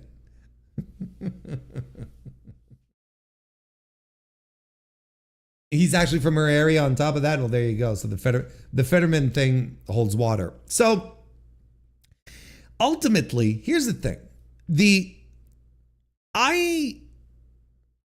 Look, we've seen it recently that, you know, the move in AEW right now that seems to be very, very positive is to divest yourself of talent that are creating issues, black clouds, whatever you want to call it, backstage, that aren't team players. For the long time, for the first time in a long, long time, you can feel that there is a team effort happening in AEW right now. Now, I am not saying that we're back to 2019 AEW, you know, when the thing is starting off and everyone's pulling together and, you know, we're one big family, or, you know, after Brody Lee's death, you know, it's nothing like that. It's still pro wrestling. It's still a pro wrestling locker room, but Tony got rid of the WWE guys who just would not fit in, who wouldn't work with the company, grow with the company, and toss them away.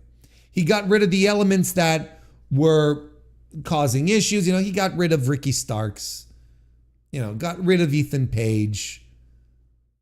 And is AEW in a worse spot? No. You know, the ironic thing is that since Ricky Starks left, AEW has been tremendous. AEW, I mean, I'm convinced it's coincidental because it's not just Ricky Starks, but think about this for a second. Ricky Starks leaves the company and AEW is finding its footing. It's in a really great place.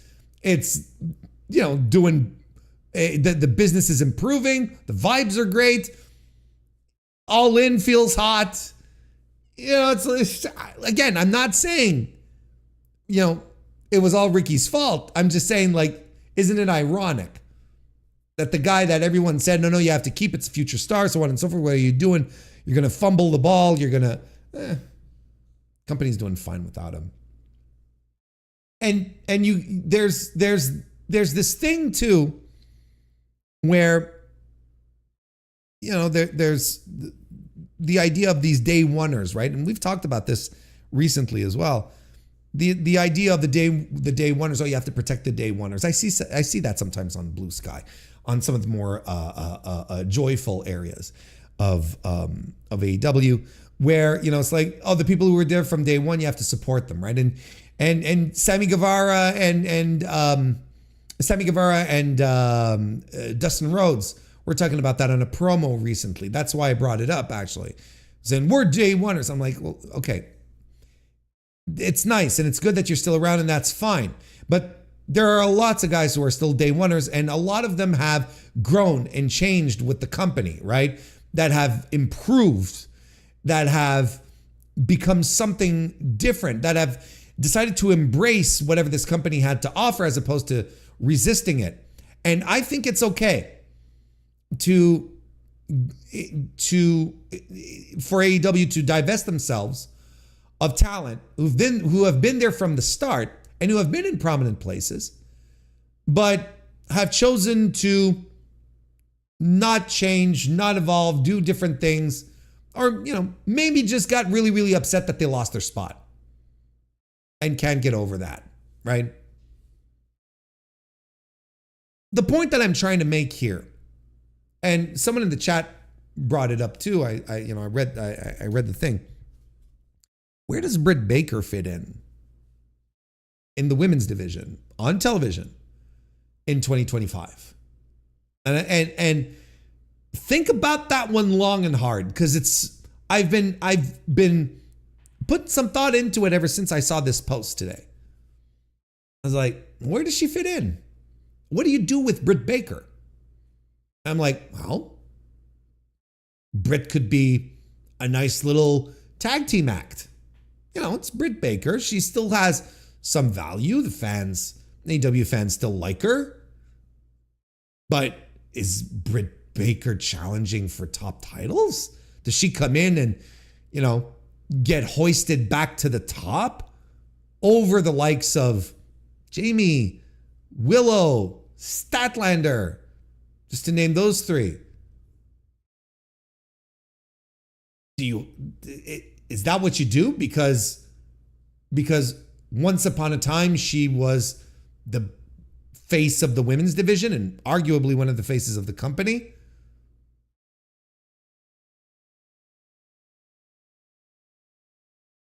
I don't know. I don't know what you do with Britt Baker, because I agree with everyone here. Britt Baker is a competent little wrestler, but she doesn't, you know, she never tears the house down. You're not thinking, well, look, you know, name me 3 great Britt Baker matches. Hey, that don't involve Thunder Rosa. That's the easy one, right?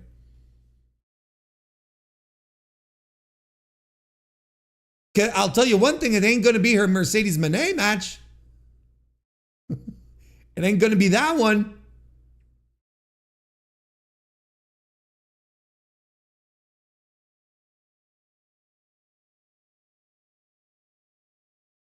Sure, Britt could put over Megan Bayne, but does Britt want to do that? I don't think Britt sees herself like that. I think I think this is what I feel. Again, we're going with my guts here, okay? Going with my gut. I think she resents that she has fallen out of favor. That she was the woman in control of the women's division. It was her locker room. It was her spot. And she resents that she lost that for whatever reasons. She fought hard for it. She probably politicked. That would be my guess, quite a bit. And now it sort of, blew up in her face. Because if this is indeed the situation where she was in front of, if she was in front of a crowd of people on national television, and she was starting up a program, a planned program with Serena Deeb, that the booker had written it down, right? It was in the plans. And instead of doing what she needed to do when Serena Deeb came out to visually challenge her after a match, instead of doing what she needed to do, she was like, no, nobody cares, and she started walking out of the ring. Well, that is just unprofessional behavior. Maybe she felt it was under her, but that's nonsense. You're a pro wrestler. You just suck it up and you do what needs to be done. You do what your boss asks you to do. And if you don't like it, you can go somewhere else. Just go somewhere else. That's fine. That's absolutely fine. Just don't be a mark for yourself. What were we talking about last week?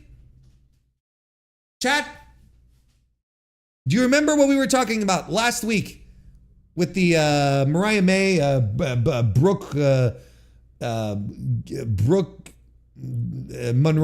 Blake Monroe?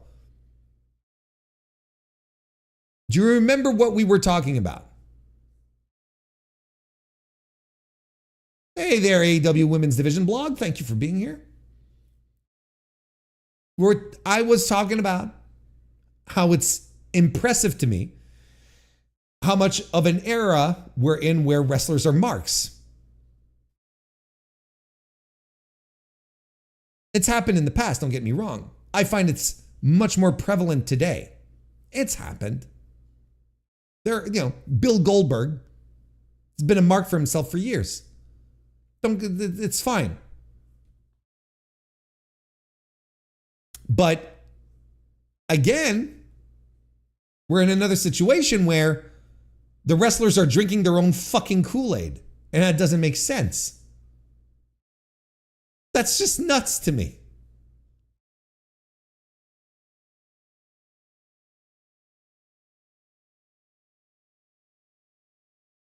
The reality that's happening right now in AEW is that there is going to be turnover from a lot of people who were brought in, and there's going to be some day oneers. Private Party is another pair that are on the block. There's going to be these people who are just going to be exiting the company, and the company is going to be fine. And the company is going to be fine. And the company is going to be fine because they're not on TV right now, and the product is feeling really good. There's a lot of really positive buzz. Booking is great. Action is great. There's, it's not perfect, but it's real good. We're not going through 2024, 2023. And that's because AEW is deciding to turn to people that the fans actually want to see, that the fans are actually excited and invested in. Now, could you possibly give Britt another run and see what happens? But what do you do? Do you bring in Britt to have her feud for the world championship? Why would you derail anything you're doing with Willow right now or Statlander? Why would you do that? You've got Tekla on the rise. You've got Queen Aminata on the rise. You've got Jamie, who is still far more over today than Britt ever would be. If only Jamie could stay healthy. That's a whole other conversation. The point I guess I'm trying to make is that AEW divesting itself of talent who either haven't changed or have refused to change from day one to now is healthy. And it's healthy. It's just healthy for any pro wrestling product, where at some point it's like, if your guys aren't into it anymore and it's not cool, well, then it's time to cut bait. It's just time to let loose, and good luck wherever you go else, right? That's fine. And keep sending them to WWE. Keep sending the talent to WWE, and they're going to gobble them up. Look, WWE would look, if this is what's happening and Britt decides to go to WWE, she is 100% being picked up the minute she's available. She's showing up, in the warehouse in NXT with a single white spotlight on her, and she cuts an ambiguous promo, and no one names her because they haven't figured out the IP yet. That's what they're going to do with her. 100%. Because in their minds, they're going to be like, big get. We got their first female star, a day oneer from AEW, right? Whereas most AEW fans will be like, sucks, but we're fine. We're fine. And WWE is going to keep bringing these AEW cast-offs. Look, there was even a report today. I think it was Fightful Select, right? It said that WWE is interested in Private Party and Danhausen. They can have Danhausen versus Iguana Man. There you go. There you go. Good for him. It's not like we're losing. It's not as if the Fed is suddenly poaching Hangman Adam Page like in 2025, or Kenny Omega, or Will Ospreay, or Swerve.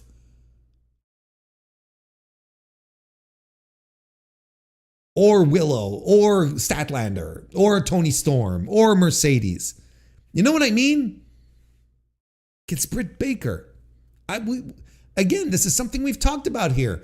People who feel like they're out that they belong in another era of AEW. Well, in my mind, Britt Baker is exactly that. She has not evolved. She's not changed. And they gave her an opportunity to do something on TV, and she rejected it. All right, go home. You don't want to be on TV? That's fine.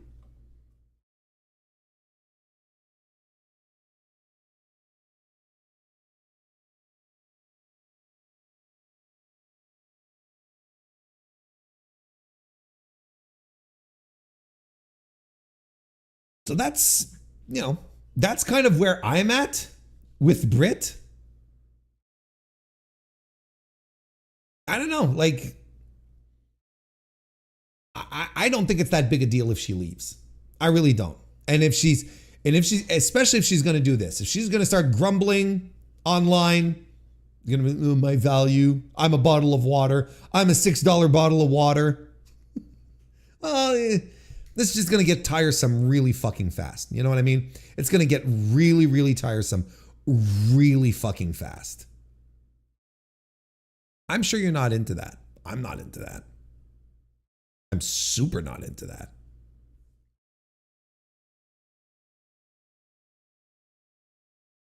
Oh well. It'll be something to keep an eye on. But it's okay. Let AEW divest itself of the dark clouds, of the grumpies. Just let them go. And they can all go fight, for a contract with Paul and TKO, and TKO is going to have all the leverage because they know they don't have anywhere else to go. You're leaving AEW, you're coming to us. Oh, well, they're not going to be making the money that they're making with AEW. Trust me, not under the TKO regime. Especially not with Vicaire and Mariah May coming in, and it's my dream, and working for less, like admittedly working for less. Well, don't you want to be here? This is the new floor.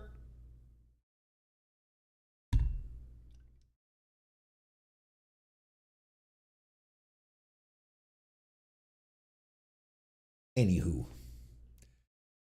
Because right now, look, like, I'm sitting, wait for the mass releases in 2 years of ex-AEW stars. Listen. What are, like, whom that has been released by, like, who was working for AEW, who's been having an impact? Who's been, like, tearing the world on fire that, you know, you can just look at it and say, oh my God, Tony fumbled and so on and so forth. Objectively, Cody, of course. I think objectively, you have to throw in Ethan Page. I think Ethan Page, you know, him in NXT was undoubtedly the best move for him. That was 100% the best move for him. Like, I don't think he will. I don't think you can argue against that. Oh, Phil, yeah. But other than that, like, Jade, they haven't figured out what to do with her. They're starting to figure it out. She's been there for 2 years. And they've just started to figure it out. What's Ricky Starks been doing? Ricky Saints. What's he's been doing? That was a big one. Oh my God. Everyone was telling me. It's the end. It's the end. Ricky Starks is gone. AEW can't hang on to their stars. The future. So won't someone think of the future? Pillman Jr., how about that?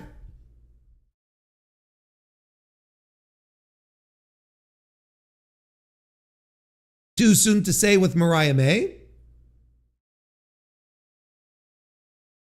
I know Penta's, Penta, he's been doing pretty good, but they're going to tire of Penta very shortly. And personally, I don't think Phoenix is tearing anything down either. I think they see more value in Penta than in Phoenix, quite frankly. Because Penta does the gimmicks and the Zero Miedo and all of that. And Phoenix is just a flippy-doo guy. And they have plenty of flippy-doo guys who don't do flippy-doos that they don't put on TV. You know, like Dragon Lee, for instance.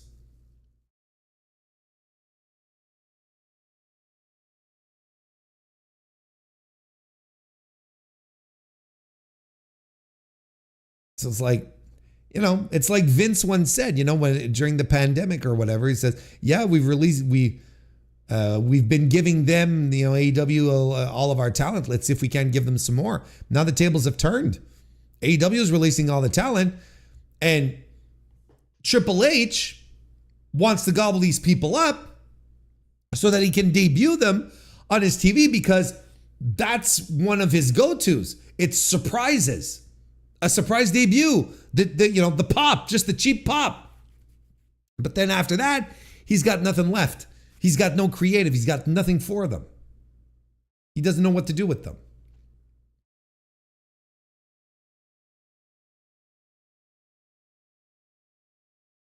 It's like, you know, I don't know what to think about all of this yet.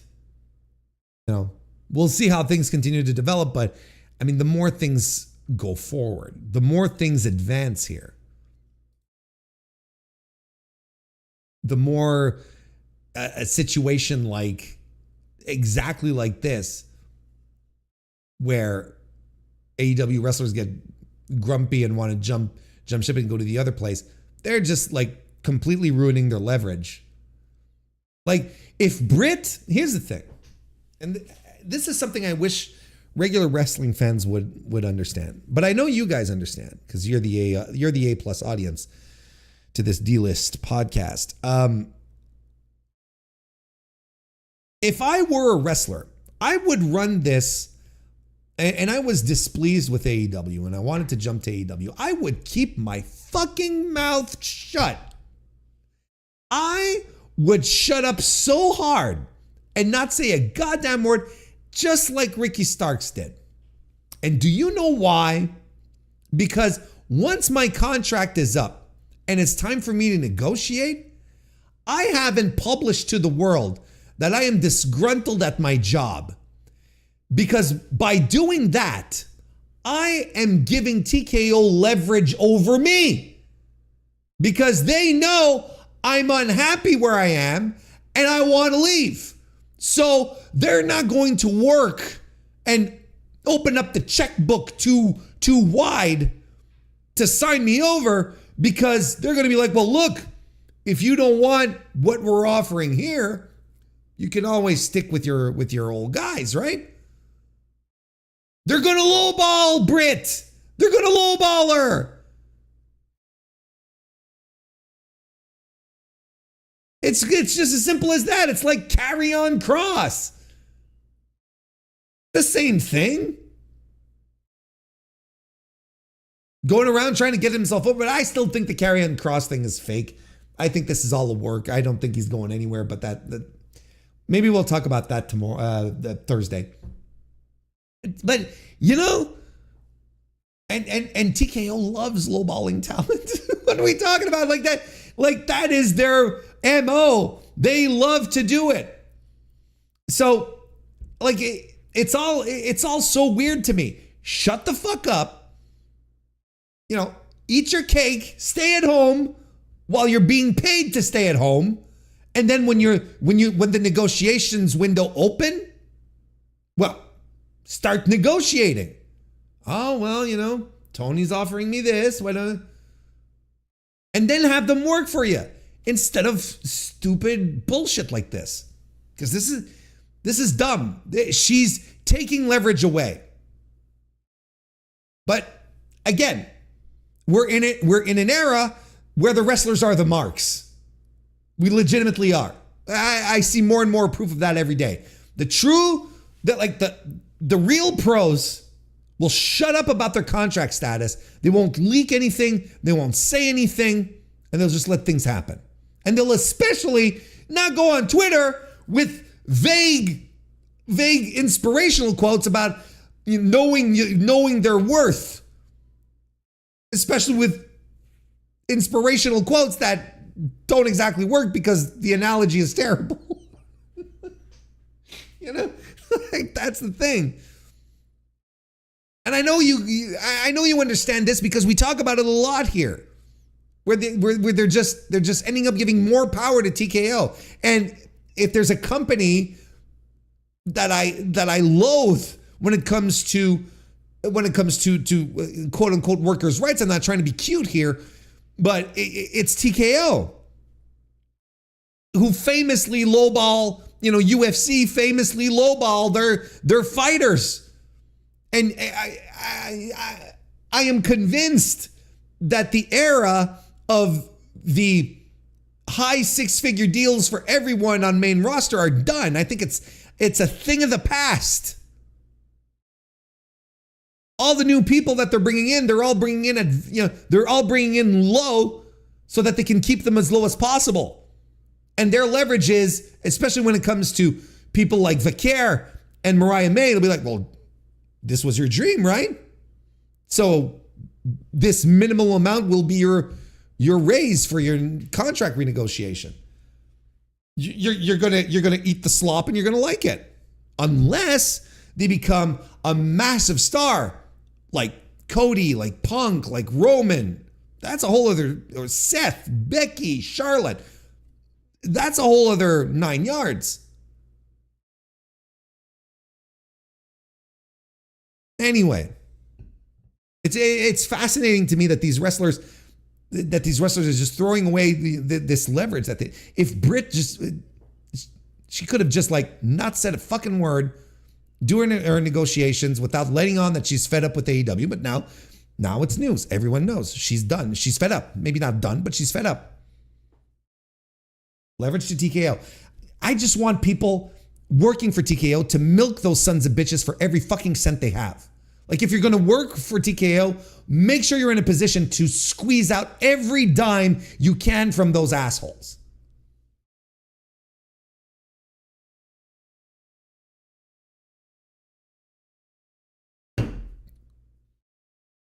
Anyway, got a little worked up there at the end. Got to watch out for the old ticker. Got to watch out there for the old ticker there, Warren. You're going to be taking a plane soon. Don't let yourself get out of control here.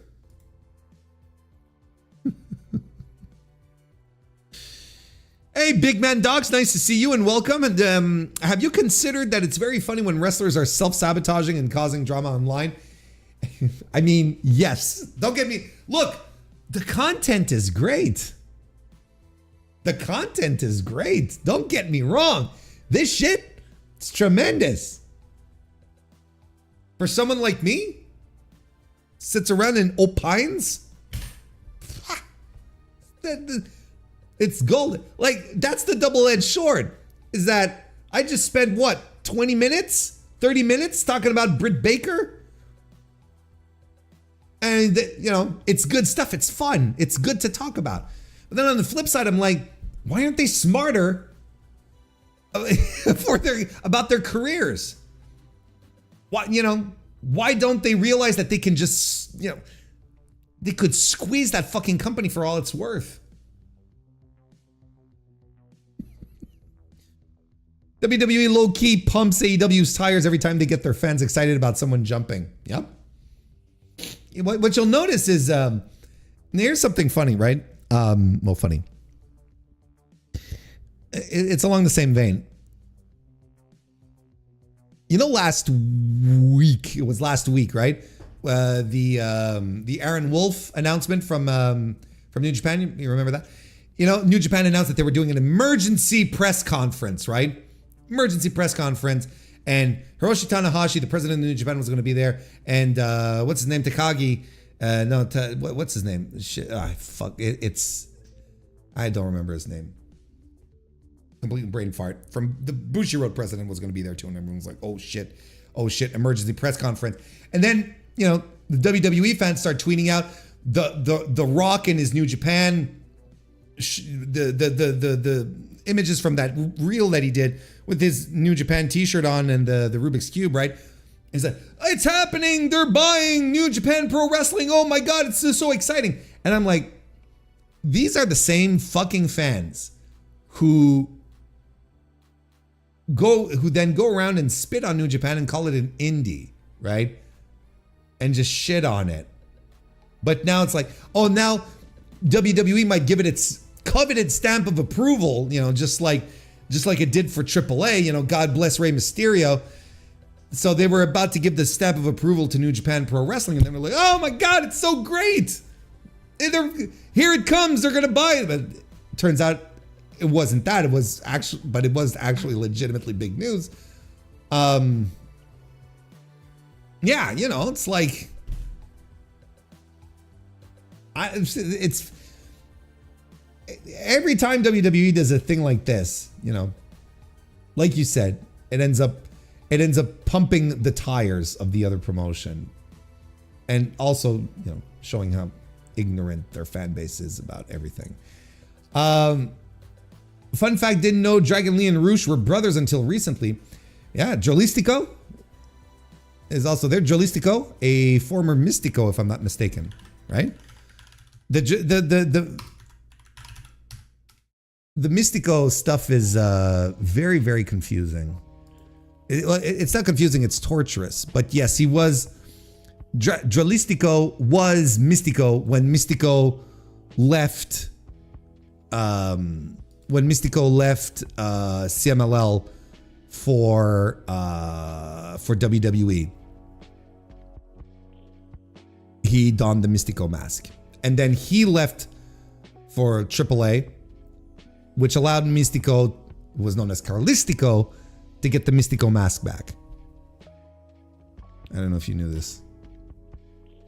I can't go too far in the Mystico stuff because there's so many. There's a lot of lore. There's a lot of lore.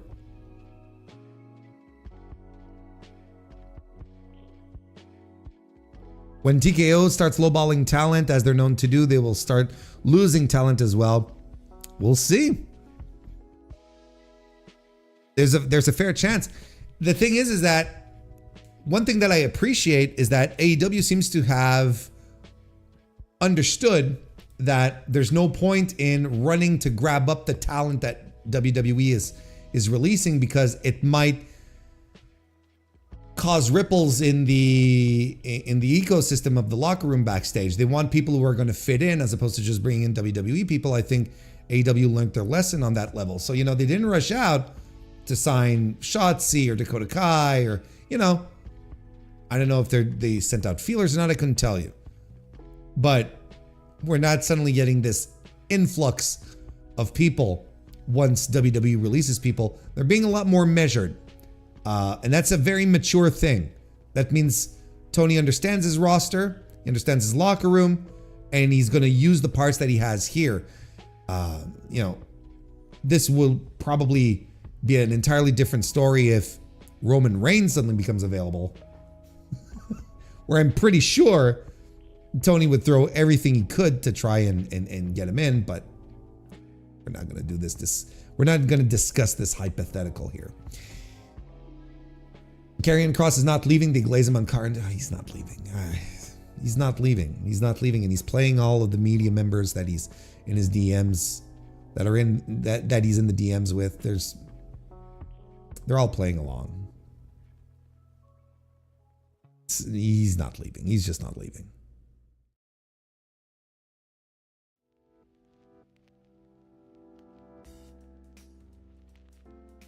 The person doing that right now is Camille. In regards to shutting up and not saying anything, sure. I don't think she's outright.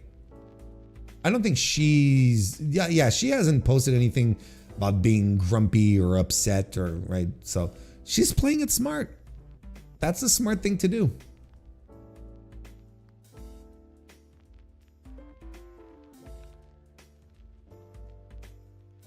Mystico's a draw.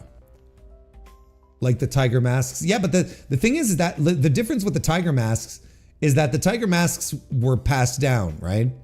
Like they were legitimately passed down. Whereas the Mystico stuff is much more complicated because, well, much more. It's a different path because it's more like a guy leaving and having substitutes for the mask, and not necessarily passed down, more like who can fill the shoes. And then Mystico leaves WWE, and then Sin Cara. There's another Mystico in WWE. The Mystico's in WWE, and then he leaves, and then there's another Mystico in WWE. You know what I mean? Like that's what makes this whole story really, really great. Unique.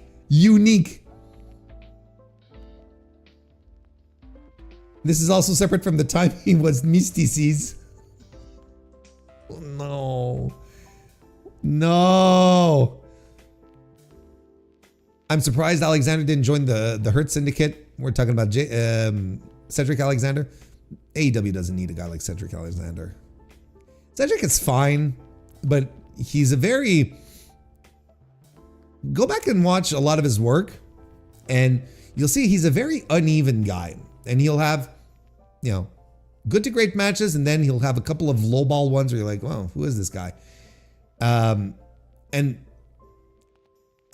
Look, unless there's something like Ricochet, like hidden behind years of not being used properly, where suddenly he'd have the spotlight in AEW and then he'd come out of his shell and you'd realize, oh my God, this guy is great.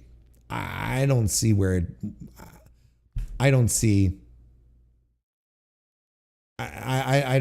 as great shakes or anything. You know what I mean? He's a fine wrestler. Good for him if he's employed again. He's back in TNA. Well, yeah, he's in TNA. He's still in the WWE family. He's working for much less than when he was making in WWE, but at least he still has it. He still has the job, right? And that's like DGMC said. I think Alexander is much better off in TNA. There's so many guys in AEW right now who can do what Cedric Alexander does and do it much better than him. I don't know where he'd fit in.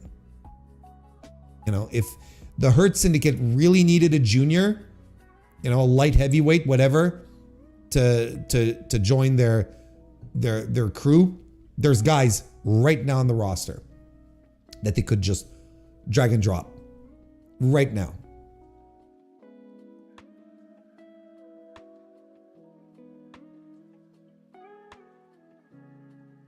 Roman Reigns pasta mania. That'd be something. You do the Moana pasta. Everything themed off of the, his only successful critically acclaimed movie. Have you noticed that The Rock now is like on this? I think he's taken it to heart, all these discussions where people were saying, yeah, The Rock's a big movie star and all, but Dave Bautista's a better actor. Because now he's on his he's on his art film run, right? Now he's going to be in a Scorsese movie, right? And there's another one. I think he's going to be in an A24 movie, right? He's doing The Smashing Machine, which isn't that coming out this year? And I feel like I saw he was going to be in an A24 movie. Well, The Smashing Machine is the A24 movie, but there's something else. God damn it. Anyway, I can't find it right now. I don't want to waste too much time on that. No, see, I got it. Dwayne Johnson, I fucking knew it. He's going to be in a psychological thriller called Breakthrough, penned up by an up-and-comer named Zeke Goodman.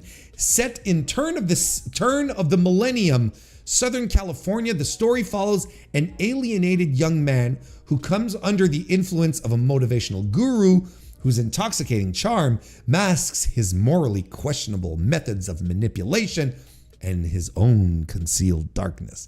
We're told Johnson will play the supporting role of the guru, with casting still underway for the lead role in his.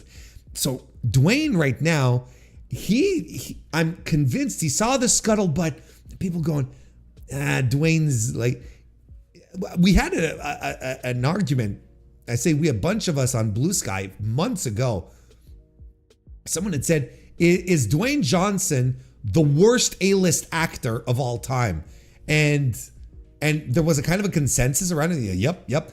And for sure he saw, like, maybe not that discussion, but he's been seeing the scuttlebutt going online. And he's a guy who he saw this and he called his agents like, look, you have to start booking me in real roles now. I need real movies. The A24 films, he's going to be doing 2 of them. He's going to be doing Martin Scorsese. He's not going to be able to show up 8 hours late on set to a Scorsese movie, I'll tell you what. And, they're going to need all of the Voss bottles possible for him to piss in, because, boy, he's going to work.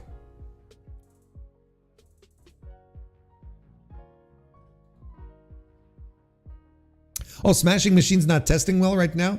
Oh, geez, Luis. I was kind of looking forward to that.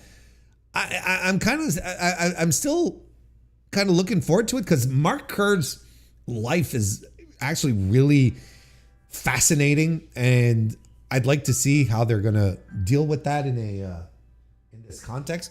Did Juno come in and she walked out? Is that what she did? Seems so. Yeah.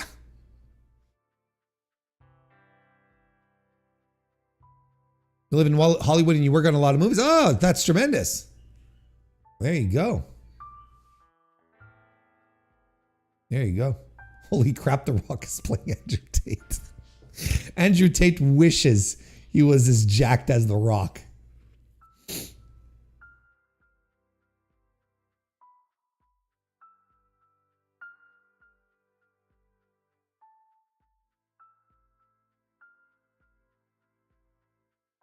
If a released WWE wrestler immediately signs with TNA, I assume they'd be bad for the AEW locker room.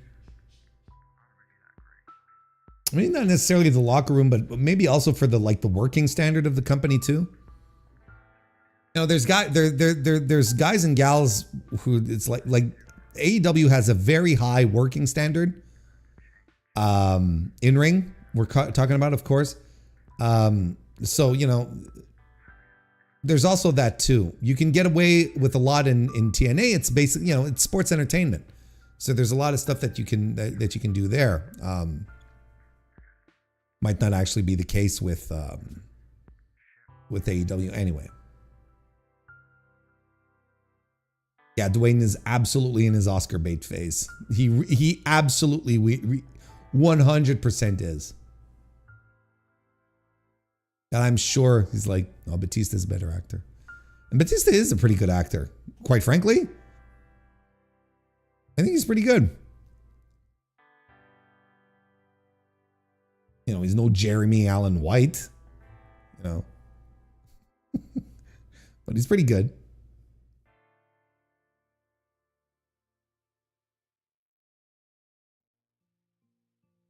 Oh, so it's a perception issue with The Rock. That he's an unserious actor. See? Oh, there you go. Fuck, I love it when I'm right. So this is exactly what he wants to do. And if he's in an A24 film, they're gonna be like, oh. If he's in a Scorsese movie, they're gonna be like, oh. And he's not gonna go running around with a giant monkey, you know? What was the movie where he climbed the with the skyscraper? What was it? High Rise? The fuck was it called? God, that was a dumb movie. Help me out, Chad. I really don't want to look for it. Then I'm gonna get, like, you know, cookies set up, and then I'm gonna start getting ads to buy it on DVD and shit. Do you know which movie I'm talking about? No, it wasn't Rampage. Was it Skyscraper? Was it really Skyscraper? And here I am saying the Skyscraper, and the name was Skyscraper. Well, there you go. God, that was a dumb movie. It was so dumb.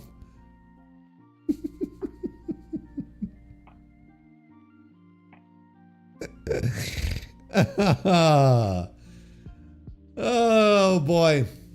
Anyway, yeah, never forget CM Punk never saw any of the Rocky movies. So we're going to, is that for a tie-in? We're going to wrap it up for today, folks. Thank you all very much. Thank you all so much for joining me today on this lovely, lovely Tuesday. I'm, like I said, planning on streaming Thursday evening. So if you want to pop back in, join in, have a little fun again. There's topics tonight that were on the docket that I didn't cover because, of course, I went so fucking long on CM Punk. But we'll cover more stuff on Thursday if you're inclined to join me and do so. So that'll be tremendous. Of course, the Dynamite review will be out on Thursday earlier in the day. So be sure to keep your eyes out on that. And, you know, quick reminder, you know, since I will be heading to the United States starting next Monday, and specifically well, not specifically, but one of the numerous things is to go to All In Texas. I don't know what my streaming or content schedule is going to look like. It might be all over the place. There might be a lot of silence. I don't know if I'm going to be starting up my annual G1 daily coverage. I don't know if I'm going to be doing that while I'm away. I'm on vacation. The best way to keep abreast of all the shit I do is subscribe to the channel here, and I'll use the community notes to keep you all posted, or follow me on Blue Sky at MrWarrenHayes.show. I'll post all sorts of things there, or join me in the Discord and join the Mr. Warren Hayes Show channel on the Discord. And that way, look, you won't miss a thing. That way you'll be sure to know exactly what's going on. There you go. My schedule starting next week for the next couple of weeks is going to be, it's going to be vibes based, essentially. That's the best way I can put it. But the vibes were good tonight, and I appreciate everyone for showing up, hanging around, chatting. We had a great chat room here tonight. Who's on top here? Anakin is on top of the leaderboard tonight. Congratulations. Then we have, who's Pedrov? What, is that Juggernaut Bloodbath? I don't recognize the, anyway. It sucks that on the fans leaderboard, they use the usernames, but the usernames are not the same as it's Pedro the Fifth. There you go. It's Pedro the Fifth, and it's Justin Firestein who is hiding behind the Juggernaut bloodbath. So there you go. Those were the top 3 chatters of the night. If you want to be in the top 3, well, chat more next time. Thank you again, everyone, for being here. Go watch some Randy Orton and get back to me, and I'll see you next time.